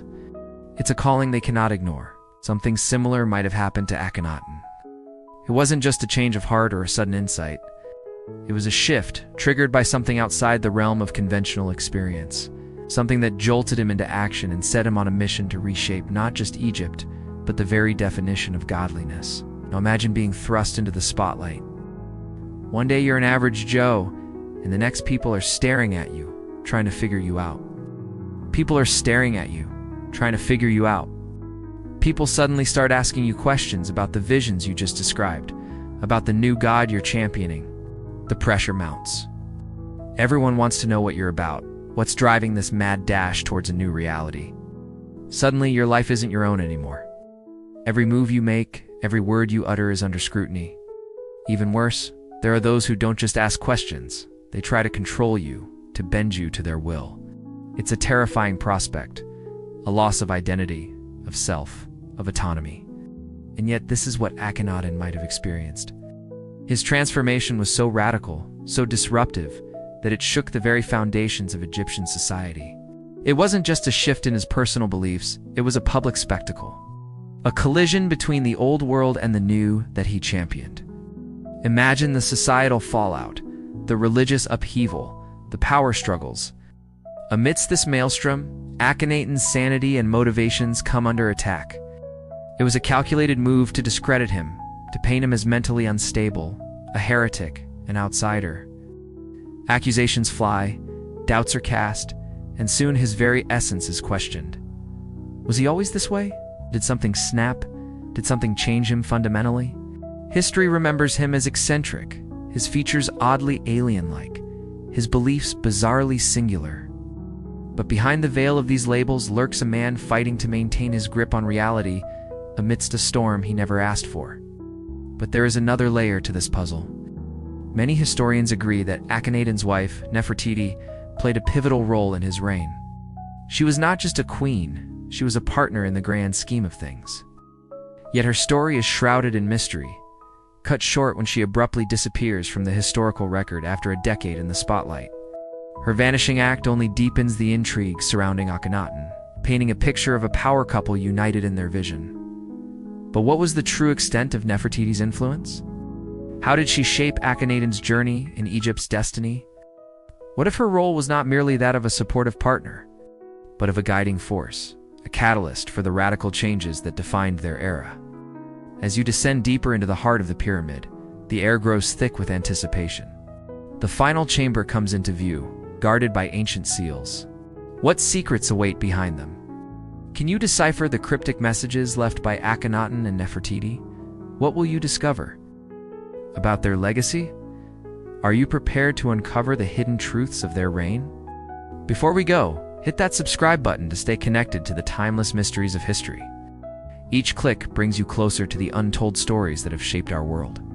With every click, you activate the magic. Stay tuned for more fascinating tales. They say history is written by the victors, but sometimes it's erased by the fearful. What if one of the most powerful civilizations on Earth tried to wipe a king from existence, not because of war or betrayal, but because he was too strange, too different, and maybe even too dangerous to remember? This is the story of Akhenaten, a pharaoh who broke all the rules. He looked nothing like a man, ruled like no other king, worshipped a god no one else did, and lived in a city that vanished after his death. From his alien-like appearance to his bizarre beliefs, everything about Akhenaten challenges what we think we know about ancient Egypt. And the weirdest part, the deeper you dig, the less human he seems. Before we begin, let me clarify one thing. We don't actually know what Akhenaten looked like. Everything we see of him comes down to sculpture, stone relief, and pottery created by craftsmen under his direct supervision. His image was propaganda. He wanted to be seen a certain way, and he made sure everyone knew exactly how he wanted to look. So when we talk about Akhenaten's strange appearance, remember it's deliberate, symbolic. The question is, what did it symbolize? Akhenaten came to power around 1353 BC, during what historians call the New Kingdom. Ancient Egypt had already reached its zenith. Its borders stretched from northern Syria to the southern Sudan. Its wealth was unparalleled. Its culture flourished. Its kings were considered divine. For hundreds of years, the pharaohs were not rulers. They were gods on earth, embodying the divine order. That is, until Akhenaten. His statues and carvings were nothing like the heroic, muscle-bound images of other pharaohs. Instead, he was shown with a long, narrow face, sunken cheeks, drooping lips, spindly limbs, a rounded belly, wide hips, and even a soft, almost feminine chest. It was as if the sculptors were depicting a person outside the boundaries of gender, neither fully male nor female. This sparked endless debate. Some scholars argue it was symbolism. Akhenaten wanted to embody both masculine and feminine energies, reflecting the idea of a universal creator. Others believe it wasn't symbolism at all. he actually looked that way. His famously elongated skull has led to medical theories like Marfan syndrome or Klinefelter syndrome. But those don't explain everything. In fact, some people believe Akhenaten wasn't human at all in the traditional sense. His appearance has fueled theories that he may have been a hybrid part human, part something else. But Akhenaten wasn't just an alien-looking ruler. He was an alien king. When he took the throne, Egypt was a polytheistic society. Its people believed in a pantheon of gods, each with their own domain and personality. Ra, the sun god, was obviously important. But other gods like Osiris, Anubis, and Thoth also had massive followings. Akhenaten changed all that. He declared that Aten, a minor sun god, was the only god worth following. And while the rest of Egypt worshipped a pantheon of gods, Akhenaten had a personal relationship with Aten.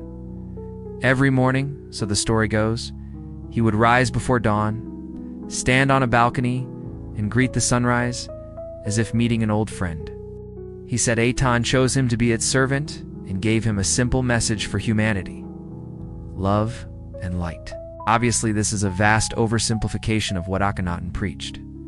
But it captures his main idea. There was one true God, and all other religions were wrong. To spread this message, he constructed a new temple complex dedicated to Aten, which became the center of his religious reforms. But he didn't stop there. Closed temples to other gods, silenced priests, and outlawed the worship of Egypt's other gods. He even erased their names from monuments and tombs. Akhenaten was uncontent to shift religion. He wanted to burn the old world down and build a new one from scratch. To complete this transformation, he abandoned the religious capital of Thebes and built an entirely new city in the middle of the desert. He called it Akatant. Today we know it as Amarna. Now, again, this is a huge simplification of a monumental project. The city wasn't built in a day. It had multiple phases of construction. And its purpose wasn't just religious, but political, economic, and social as well.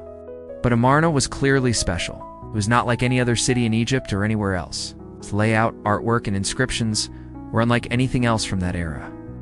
There were no images of gods or goddesses, just Akhenaten, his queen Nefertiti, and the glowing sun disk above them. The artwork wasn't just revolutionary in style, but purpose.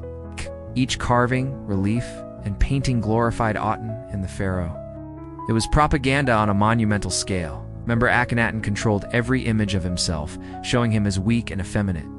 And now, he was showing himself as a god among men, the one chosen by Aten to spread its word. And not just a king, but a god of peace. Forget war, forget conquest. Under Akhenaten, Egypt did not expand. It contracted. He stopped building new temples, stopped raising armies, and spent his resources on art, architecture, and administration. In short, he turned Egypt into a theocracy, ruled directly by a god or someone who claimed to be a god. So why would anyone want to erase such a figure from history? Let's zoom out a little.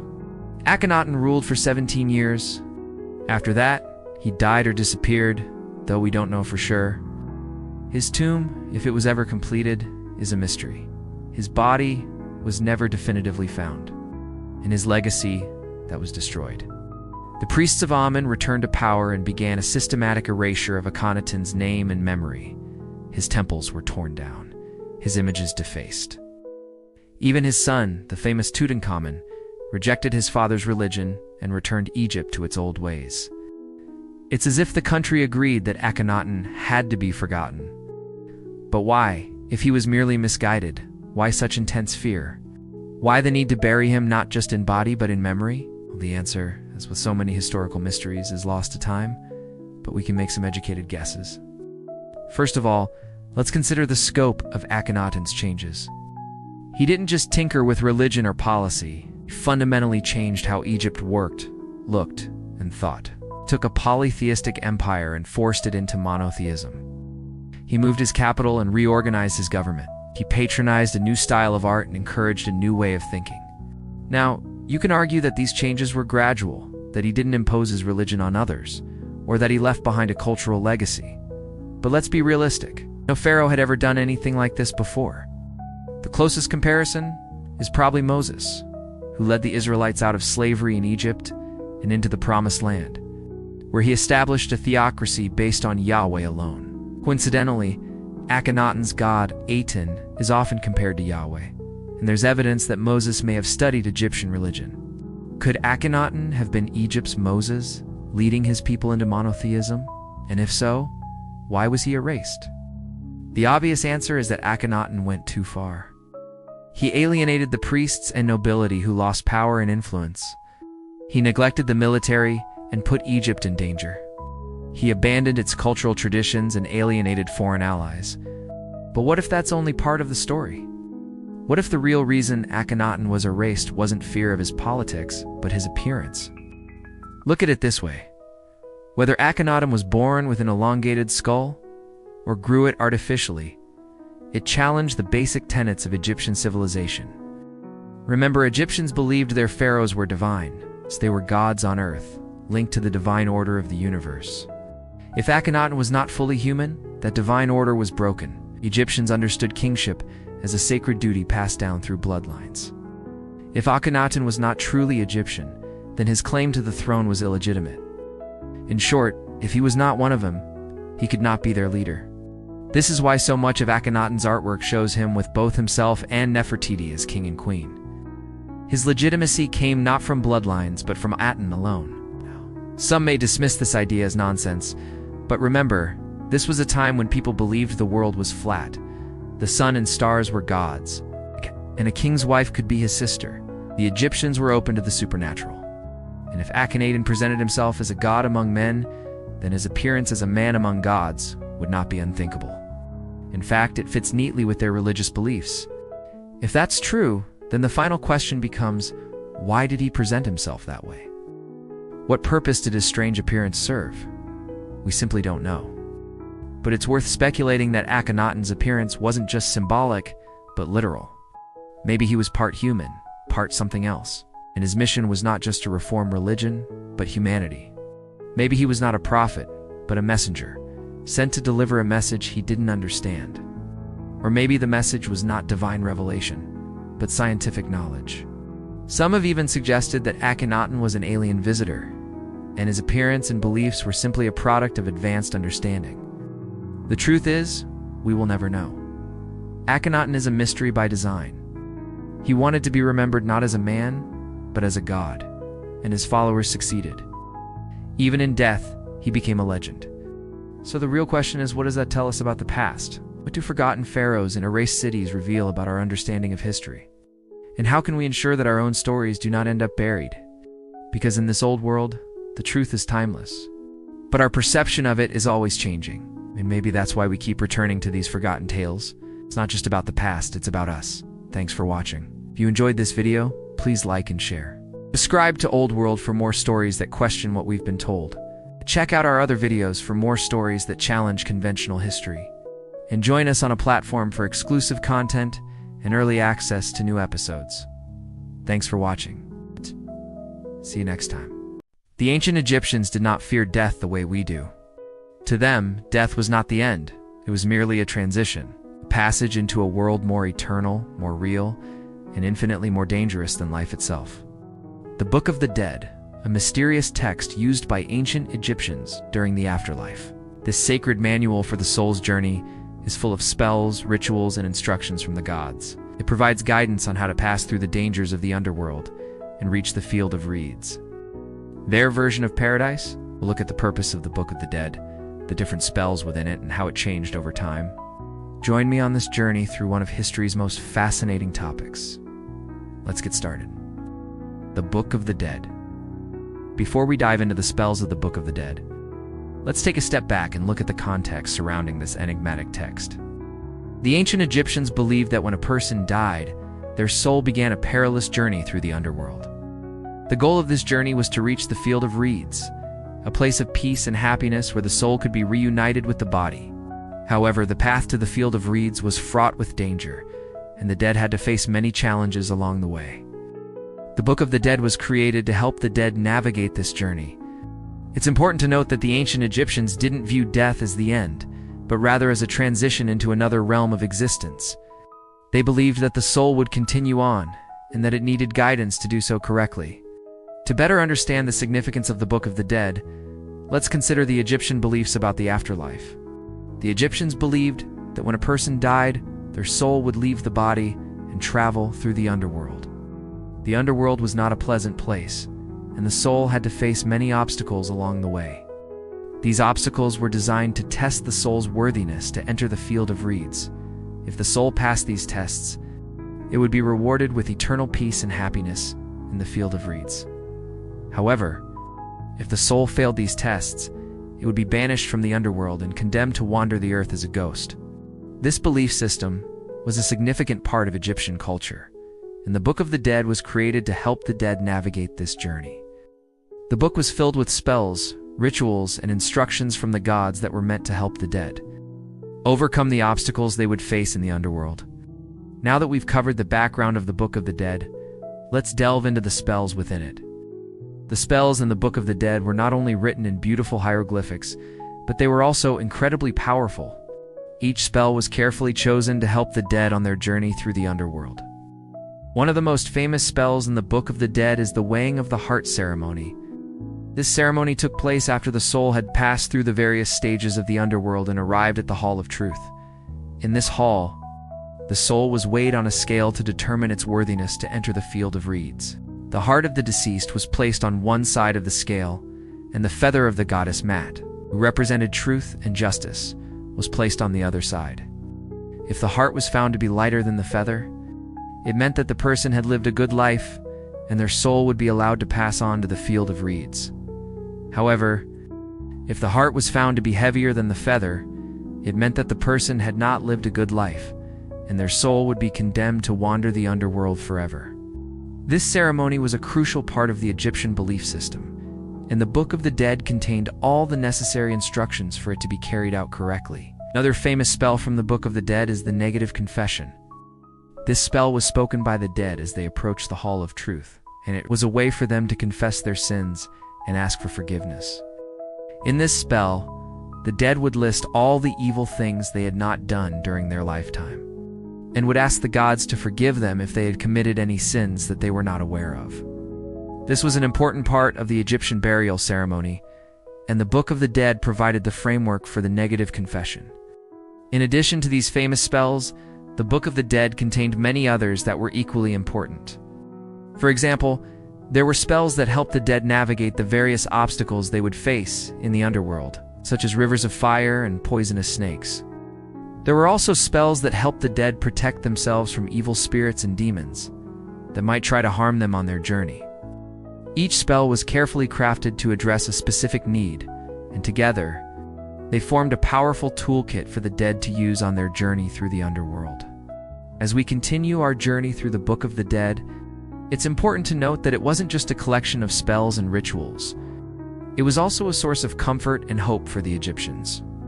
The Egyptians believed that the afterlife was a place of peace and happiness, and the Book of the Dead provided guidance on how to get there. It gave them a sense of control over their destiny and allowed them to face death with courage. The spells and rituals in the Book of the Dead were not only meant to help the dead navigate the underworld, but also to bring them closer to the gods. By reciting these spells, the Egyptians believed that they were connecting with the divine and receiving their blessings. This connection with the divine was an important part of Egyptian culture, and the Book of the Dead played a vital role in maintaining that connection even after death. One of the most fascinating aspects of the Book of the Dead is that it evolved over time. As Egyptian culture changed, so did the Book of the Dead. In the earliest versions of the book, the spells were mostly concerned with helping the dead navigate the underworld and avoid being punished. However, as time went on, the spells became more complex and began to include elements of Egyptian mythology and religion. For example, later versions of the Book of the Dead included spells that invoked the help of specific gods and goddesses to protect the dead on their journey. This evolution reflects the changing religious beliefs of the Egyptians and shows how the Book of the Dead adapted to meet the needs of a growing and changing culture. The Book of the Dead is a fascinating and complex topic that has captured the imaginations of people for centuries. From the weighing of the heart ceremony to the negative confession, each spell and ritual offers a glimpse into the rich tapestry of Egyptian culture and belief systems. As we continue to explore the mysteries of the afterlife, the lessons from the Book of the Dead remain relevant. reminding us of the importance of living a life of truth, justice, and courage. Whether you are a scholar seeking to understand ancient civilizations or simply someone fascinated by the mysteries of the afterlife, the Book of the Dead has something to offer. So keep exploring, keep asking questions, and keep searching for answers in the pages of this ancient text. If you enjoyed this exploration of the Book of the Dead, I invite you to hit the like button and share it with others who might be interested in this topic. You can also subscribe to the channel to stay updated on future videos. Thank you for joining me on this journey through the Book of the Dead. Until next time, may your own journey through life be filled with wisdom, courage, and a thirst for knowledge. Remember, the ancient Egyptians viewed death not as an ending, but as a transition to another realm of existence. They believed that the soul would continue on and that it needed guidance to do so correctly. This belief system led to the creation of the Book of the Dead, a sacred manual for the soul's journey.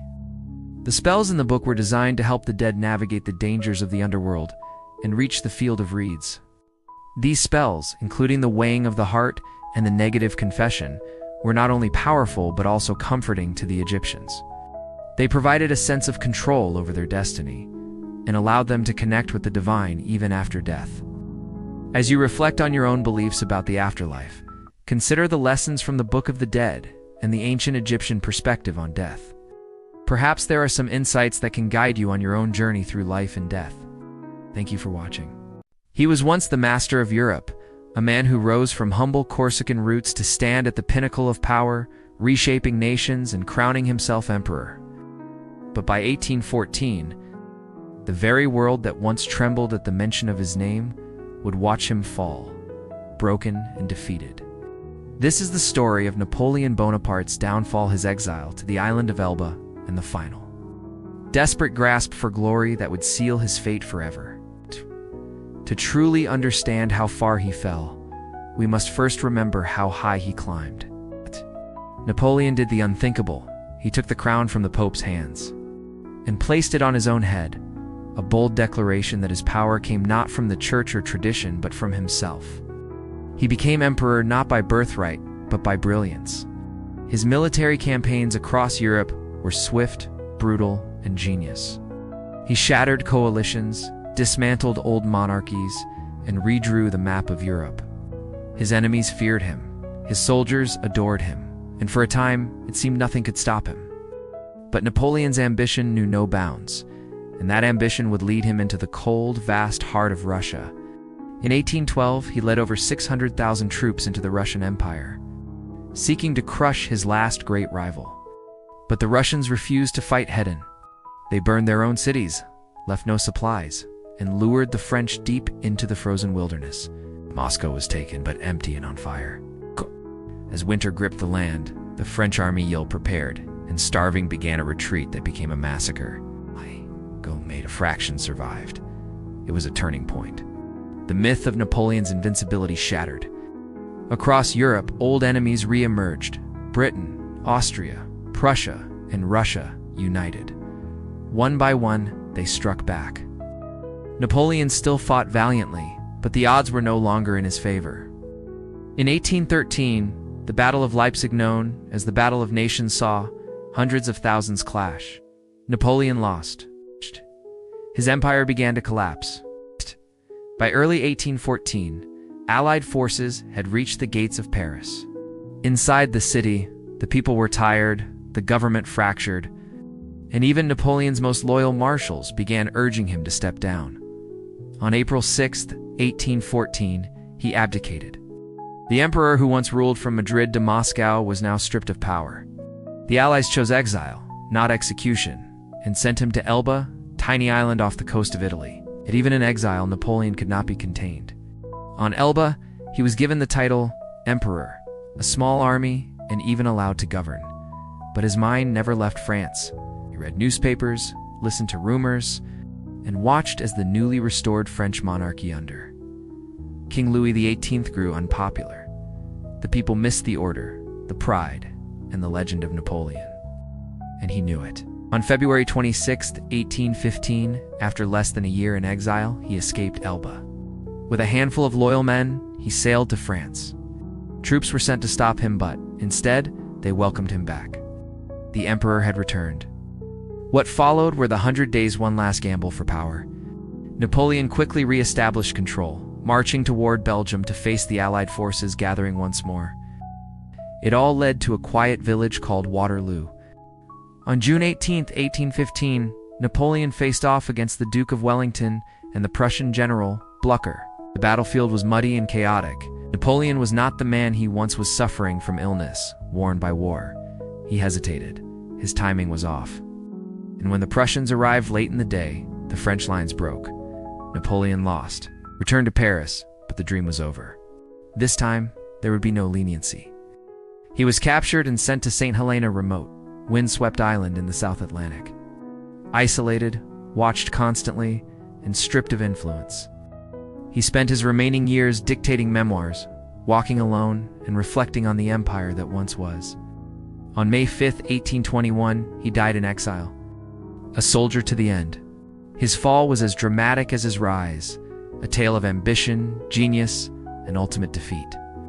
But even in failure, Napoleon's legacy endured. He left behind a world forever changed, a name etched in history. And while his empire crumbled, the legend lived on.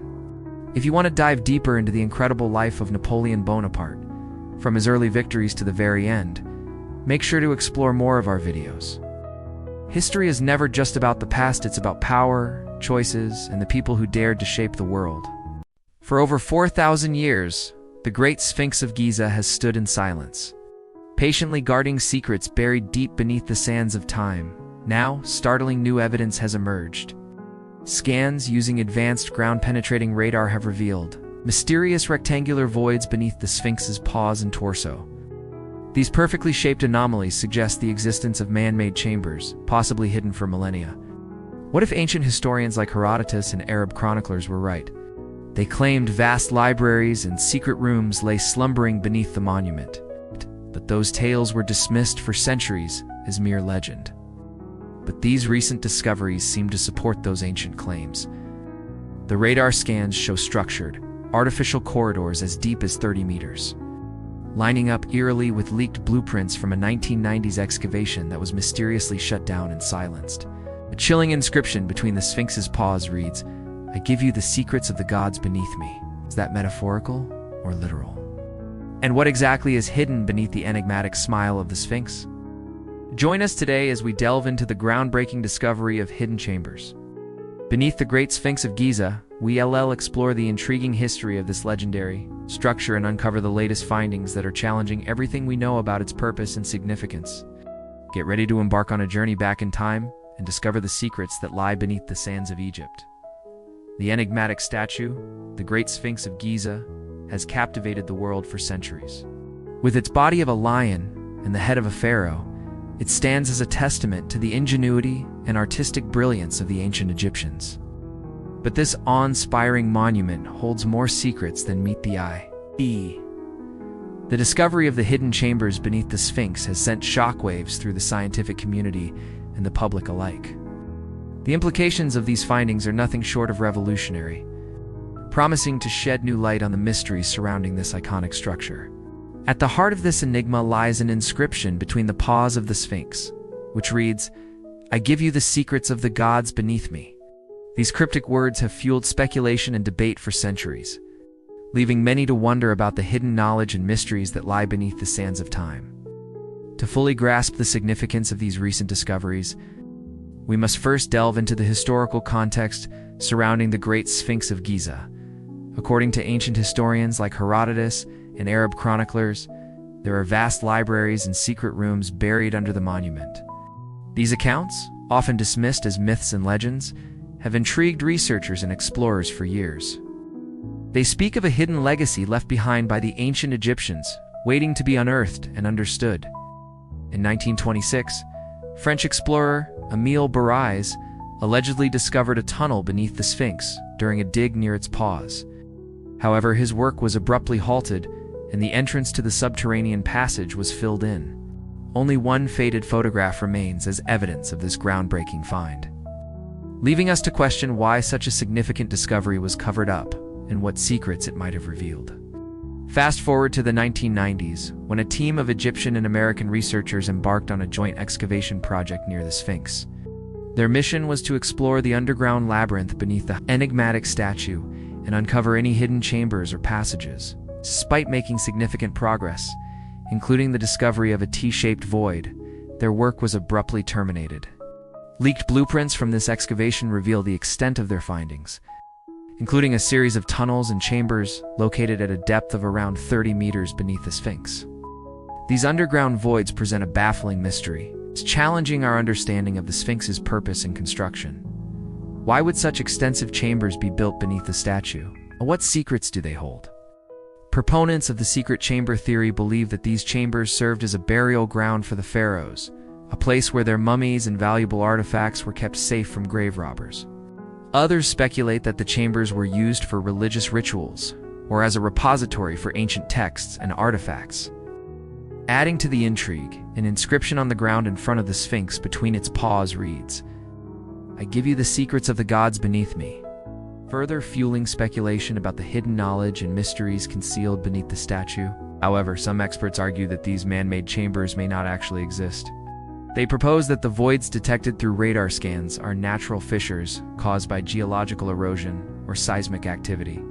This theory suggests that the ancient Egyptians did not construct these cavities intentionally, and that the inscriptions and legends of hidden chambers are nothing more than myths. Despite these opposing theories, the evidence for man-made chambers beneath the Sphinx continues to mount. In 1936, Swiss engineer and inventor Charles Pozetsky returned to Egypt with the intention of uncovering the secrets of the Great Pyramid. He utilized a unique instrument called the seismoseismograph to listen to the sounds produced by various materials underground. Piasecki's investigation revealed the presence of a cavity beneath the Sphinx's right paw, which he believed contained a sealed chamber. His findings were supported by the fact that the Sphinx's paw was oddly shaped and did not resemble the paws of other sphinxes in Egypt. Furthermore, between 1978 and 1980, a Japanese research team conducted their own investigations using specialized equipment. Their ground-penetrating radar scans revealed a large void space beneath the Sphinx, suggesting the presence of underground chambers. The team estimated that the cavities extended as deep as 50 meters beneath the surface and possessed various geometric shapes, indicating human intervention.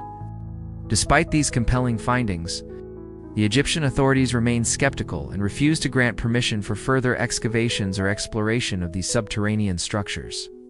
The reasons for this reluctance are unclear, but many believe that the authorities are attempting to protect the historical integrity of the site and prevent any potential damage to the Sphinx or its surroundings. As the debate surrounding the hidden chambers intensifies, more researchers and explorers continue to come forward with their own theories and findings. One prominent researcher, who wishes to remain anonymous for security purposes, claims that they have information about a vast network of tunnels located beneath the Sphinx. These tunnels, according to their sources, stretch all the way from the Giza Plateau to the Mediterranean Sea and were created by a highly advanced civilization that predates modern human history. This controversial theory suggests that the tunnels served as a means of transportation and communication for the ancient builders of the pyramids and other megalithic structures around the world. They believe that this advanced civilization possessed technology and knowledge far beyond our own, and that the tunnels are evidence of their global network. However, these claims remain highly speculative and lack concrete evidence. Many mainstream archaeologists and historians dismiss them as unfounded conspiracy theories aimed at sensationalizing history and attracting attention. More recently, a series of photographs taken using ground-penetrating radar by an anonymous individual known as Roxy has provided further glimpses into the mysteries beneath the Sphinx. These images reveal a series of man-made-looking cavities and tunnels located close to the paws of the statue. While the authenticity of these images cannot be independently verified, they offer an intriguing perspective on the possibility of hidden chambers beneath the Sphinx. The image shows a rectangular void approximately 30 meters beneath the Sphinx's left paw, aligning with previous radar scans and supporting the theory that there are chambers buried beneath the monument. As the debate surrounding the hidden chambers continues to captivate researchers and enthusiasts alike, the quest to uncover the secrets of the Sphinx remains undeterred. Despite the challenges and skepticism, Many are calling on the Egyptian authorities to re-examine the evidence and grant permission for further exploration of the underground cavities. They argue that these chambers, if they exist, hold invaluable historical and archaeological significance and deserve to be investigated. Until then, the Sphinx will continue to stand as an enigmatic symbol of the ancient world, guarding its secrets beneath its timeless smile. What do you think? Are there hidden chambers beneath the Great Sphinx of Giza? Share your thoughts in the comments section below. And don't forget to subscribe for more fascinating updates on ancient discoveries and historical mysteries. Thank you for joining us on this journey through time as we continue to unearth the secrets of our past. Stay curious, keep exploring, and we'll see you next time. In this video, we are going to look at Story 9 from the Dollar Book of Greek Myths. In this story, we learn how Athena was born from Zeus's head, sprang fully grown, wise, and intelligent, and she became the patron goddess of Athens. Now, if you'd like to retell these myths with your kids, then check out our storytelling cards available online. We've taken all 9 stories from this book and made them into beautiful illustrated cards which you can use to tell the stories in your own words or use as inspiration for creative writing prompts. You can even use them with figurines such as Lego S or action figures to help bring the stories to life. As always, before we start, I just ask that you please remember to like this video. Now, without further ado, let's get started. The birth of Athena. Now, Athena was a very special child. She didn't need a mother. In fact, she sprang fully grown from the head of her father, Zeus, after he swallowed his pregnant wife, Metis, who had previously been the goddess of wisdom and the embodiment of intelligence. So Athena was the personification of wisdom and intelligence, calm and clear thinking, always ready with the right answer. And when it came time for her to be born, Zeus felt a terrible pain in his head. He couldn't think straight, and his vision blurred. He called out to his brother Poseidon, the god of the sea, for help, but Poseidon wasn't there. So instead, Zeus went to Hephaestus, the lame blacksmith god, and asked him to split open his skull. Now, the only way that they could do this was by creating an opening at the top of Zeus's head so that Athena could emerge. But Athena was so large that Zeus was afraid that his skin would rip apart. So Hephaestus made a small incision at the top of Zeus's head, and Athena's head burst through. She was fully grown, wearing a helmet and carrying a shield and a spear. She tumbled out of her father's head and landed beside him, fully armed. So now you're probably wondering, what happened to Zeus's skull? Well, the answer is really quite simple. It became the constellation we call Aquarius. This constellation is depicted as an old man pouring water from a vase. And that vase, well, that's actually Zeus's helmet. Now, Athena was a fierce warrior, but unlike the other gods, she was never driven by emotion or passion. She chose to always remain pure, untainted by either love or war. Once, when she was traveling to the city of Athens, she noticed that 2 heroes, Erechtheus and Theseus, were about to engage in battle over who had the right to rule. So Athena dropped down from the sky and stopped them. She told them that whoever of the 2 could harness her favor would become king of Athens. Then she disappeared into the city. Now, both of these heroes prayed to Athena for assistance, but it was Theseus who built the first altar to Athena in Athens, and so Athena chose him as the winner. She was also known as the protectress of travelers, and she helped many heroes on their journeys, including Odysseus, who had to travel home across the sea. She sent him a favorable wind, a guiding star, and a safe harbor. And she was also instrumental in helping Perseus defeat the sea monster Cetus. She drove Cetus toward the island of Delos, where Perseus killed him. But perhaps Athena's greatest gift to humanity was the olive tree. When she was chosen to be the patron goddess of Athens, she gave the people of Athens an olive tree as a symbol of her protection. And this tree was incredibly special because its branches were laden with fruit, and the oil produced from its fruit could be used for cooking and for fuel. The other goddesses had each offered the Athenians something else. Aphrodite promised beauty, Apollo promised music, and Artemis promised wild animals. But none of those gifts were as useful as the olive tree. So the people of Athens chose Athena as their patron goddess. Now, Athena was a virgin goddess, and she hated it when mortals tried to force her into marriage. Once, when she was in disguise, walking along a road, she was approached by a satyr who wanted to marry her. But Athena turned him into a stone, and when his rear end stuck out, she mocked him for being too full of wine and too slow of mind. She also cursed him to always be that way.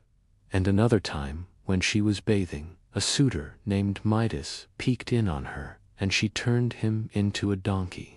Now, Athena was a master craftsman and inventor, and she was responsible for teaching mortals how to create many different things. She taught them how to work with metal, how to make tools, and how to build houses. She invented the plow, the saw, the axe, and even the flute. And Athena's owl, which was sacred to her, was the messenger of the night, and it could talk and predict the future.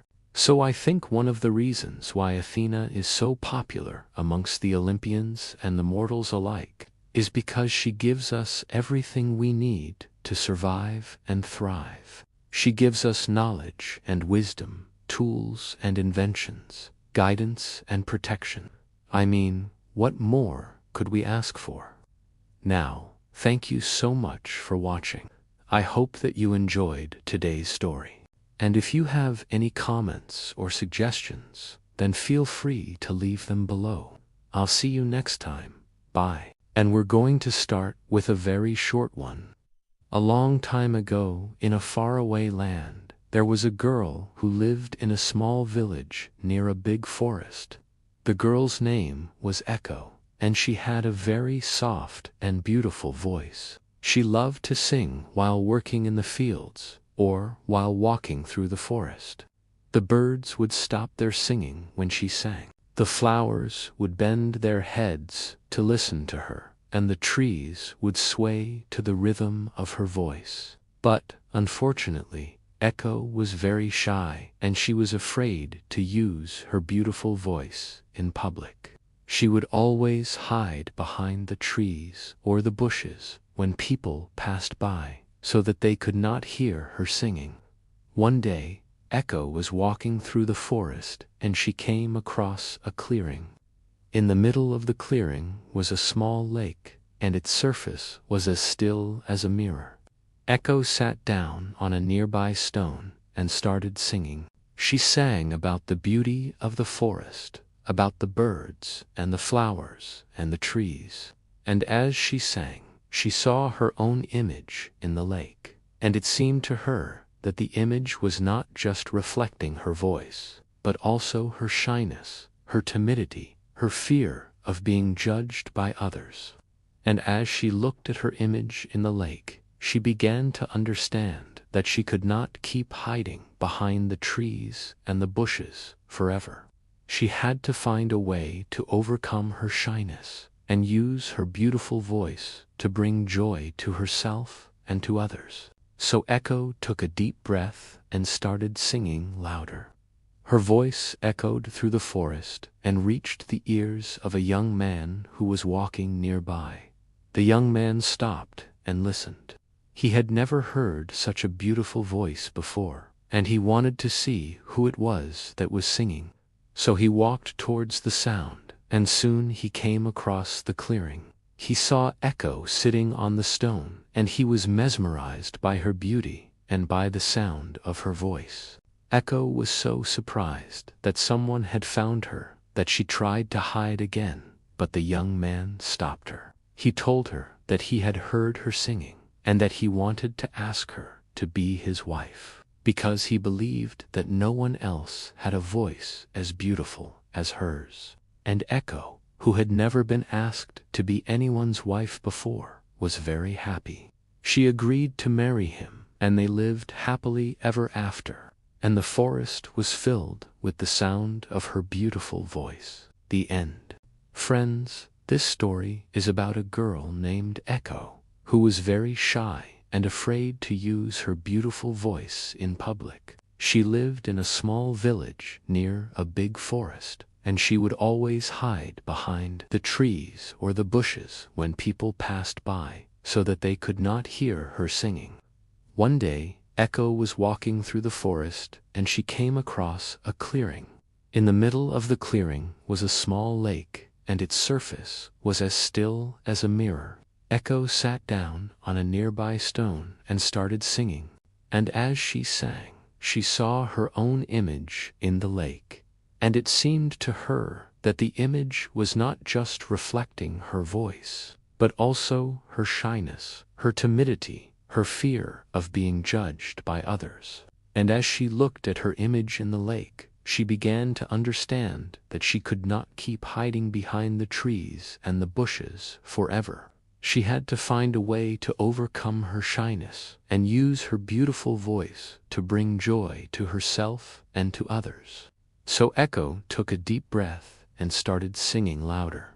Her voice echoed through the forest and reached the ears of a young man who was walking nearby. The young man stopped and listened. He had never heard such a beautiful voice before, and he wanted to see who it was that was singing.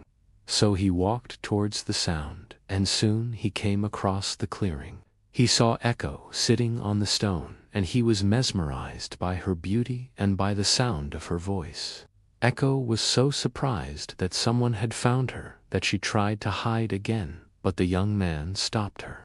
He told her that he had heard her singing and that he wanted to ask her to be his wife, because he believed that no one else had a voice as beautiful as hers.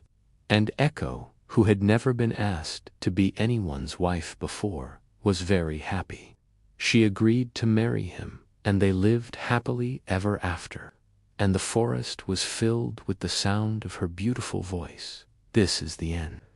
Now, I want to read you another story. It's called Narcissus. Once upon a time, in a faraway land, there was a handsome young man named Narcissus. He lived in a small cottage near a big forest, and he loved to spend his days hunting or fishing or just walking through the woods. One day, Narcissus was walking through the forest, and he came across a clearing. In the middle of the clearing was a small lake, and its surface was as still as a mirror. Narcissus walked towards the lake, and he saw his own reflection in the water. He saw a young man with handsome features, with curly hair and bright eyes, with a strong body and a graceful posture. And Narcissus thought to himself, "Who is this handsome young man? Why have I never seen him before?" And Narcissus continued to stare at his reflection, and he forgot all about the world around him. He did not hear the birds singing, or the flowers blooming, or the trees swaying. He only had eyes for his reflection in the lake. And Narcissus became so obsessed with his own reflection that he started to neglect his duties. He stopped working in the fields, and he spent all his time by the lake, admiring his own beauty. And one day, Narcissus's mother noticed that he was not working in the fields, and she went to his cottage to see what was wrong. She found him sitting by the window and staring into the forest. She asked him what he was doing, and Narcissus replied, "I am looking for a handsome young man whom I saw in the forest. I want to be his friend." And Narcissus's mother was very worried about him, because she knew that he was not talking about a real person, but about his own reflection in the lake. She went to the lake, and she saw Narcissus' reflection, and she understood that he had fallen in love with himself. And Narcissus's mother tried to pull him out of his obsession, but he would not listen to her. He continued to stare at his reflection, and he dreamed of being as handsome and beautiful as he saw himself in the lake. And Narcissus's mother was very sad for him, because she knew that he was wasting his life away. She had hoped that he would grow up to be a strong and brave man, but now she saw that he was becoming weak and vain and selfish, and Narcissus's mother could not bear to see her son destroy himself, so she went to the lake one night and overturned it with a magic spell. When Narcissus woke up the next morning and went to the lake, he saw that his reflection was gone. He searched for it, but he could not find it anywhere, and Narcissus was very upset because he thought that he had lost his best friend. He wandered through the forest, calling for his friend, but no one answered him. And Narcissus continued to call for his friend until he faded away into the silence of the woods. And that's the end of our story. So we have two stories today about Narcissus and Echo. And both of them are about a kind of self-obsession. They re-looking at themselves, either literally or metaphorically, and they so obsessed with themselves that they do unsee anything else around them. For example, in the story of Echo, she doesn't hear the birds singing, or the flowers blooming, or the trees swaying. And in the story of Narcissus, he does unhear his mother calling him, or the birds singing, or the flowers blooming, or the trees swaying. He only has eyes for his reflection in the lake. Both characters are so wrapped up in themselves that they can't see anything else around them, and that's why in the end they both fade away. Echo fades away into the silence of the woods, and Narcissus fades away into the silence of the lake. What do you think about these stories? Do you think they're interesting? Do you think they have a lesson for us? I'd love to hear your thoughts. Please write them down in the comments below. And if you enjoyed these stories, please give us a like and subscribe for more content.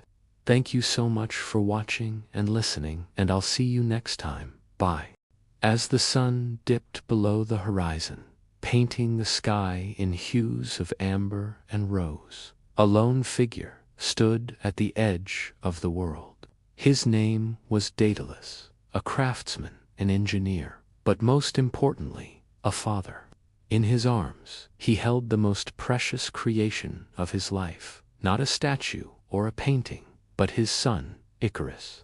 For 18 years, Daedalus had dedicated his life to one thing: escaping the labyrinth. Not that anyone could blame him. Being trapped within its twisting corridors was no picnic, but for him, being trapped wasn't just a physical confinement.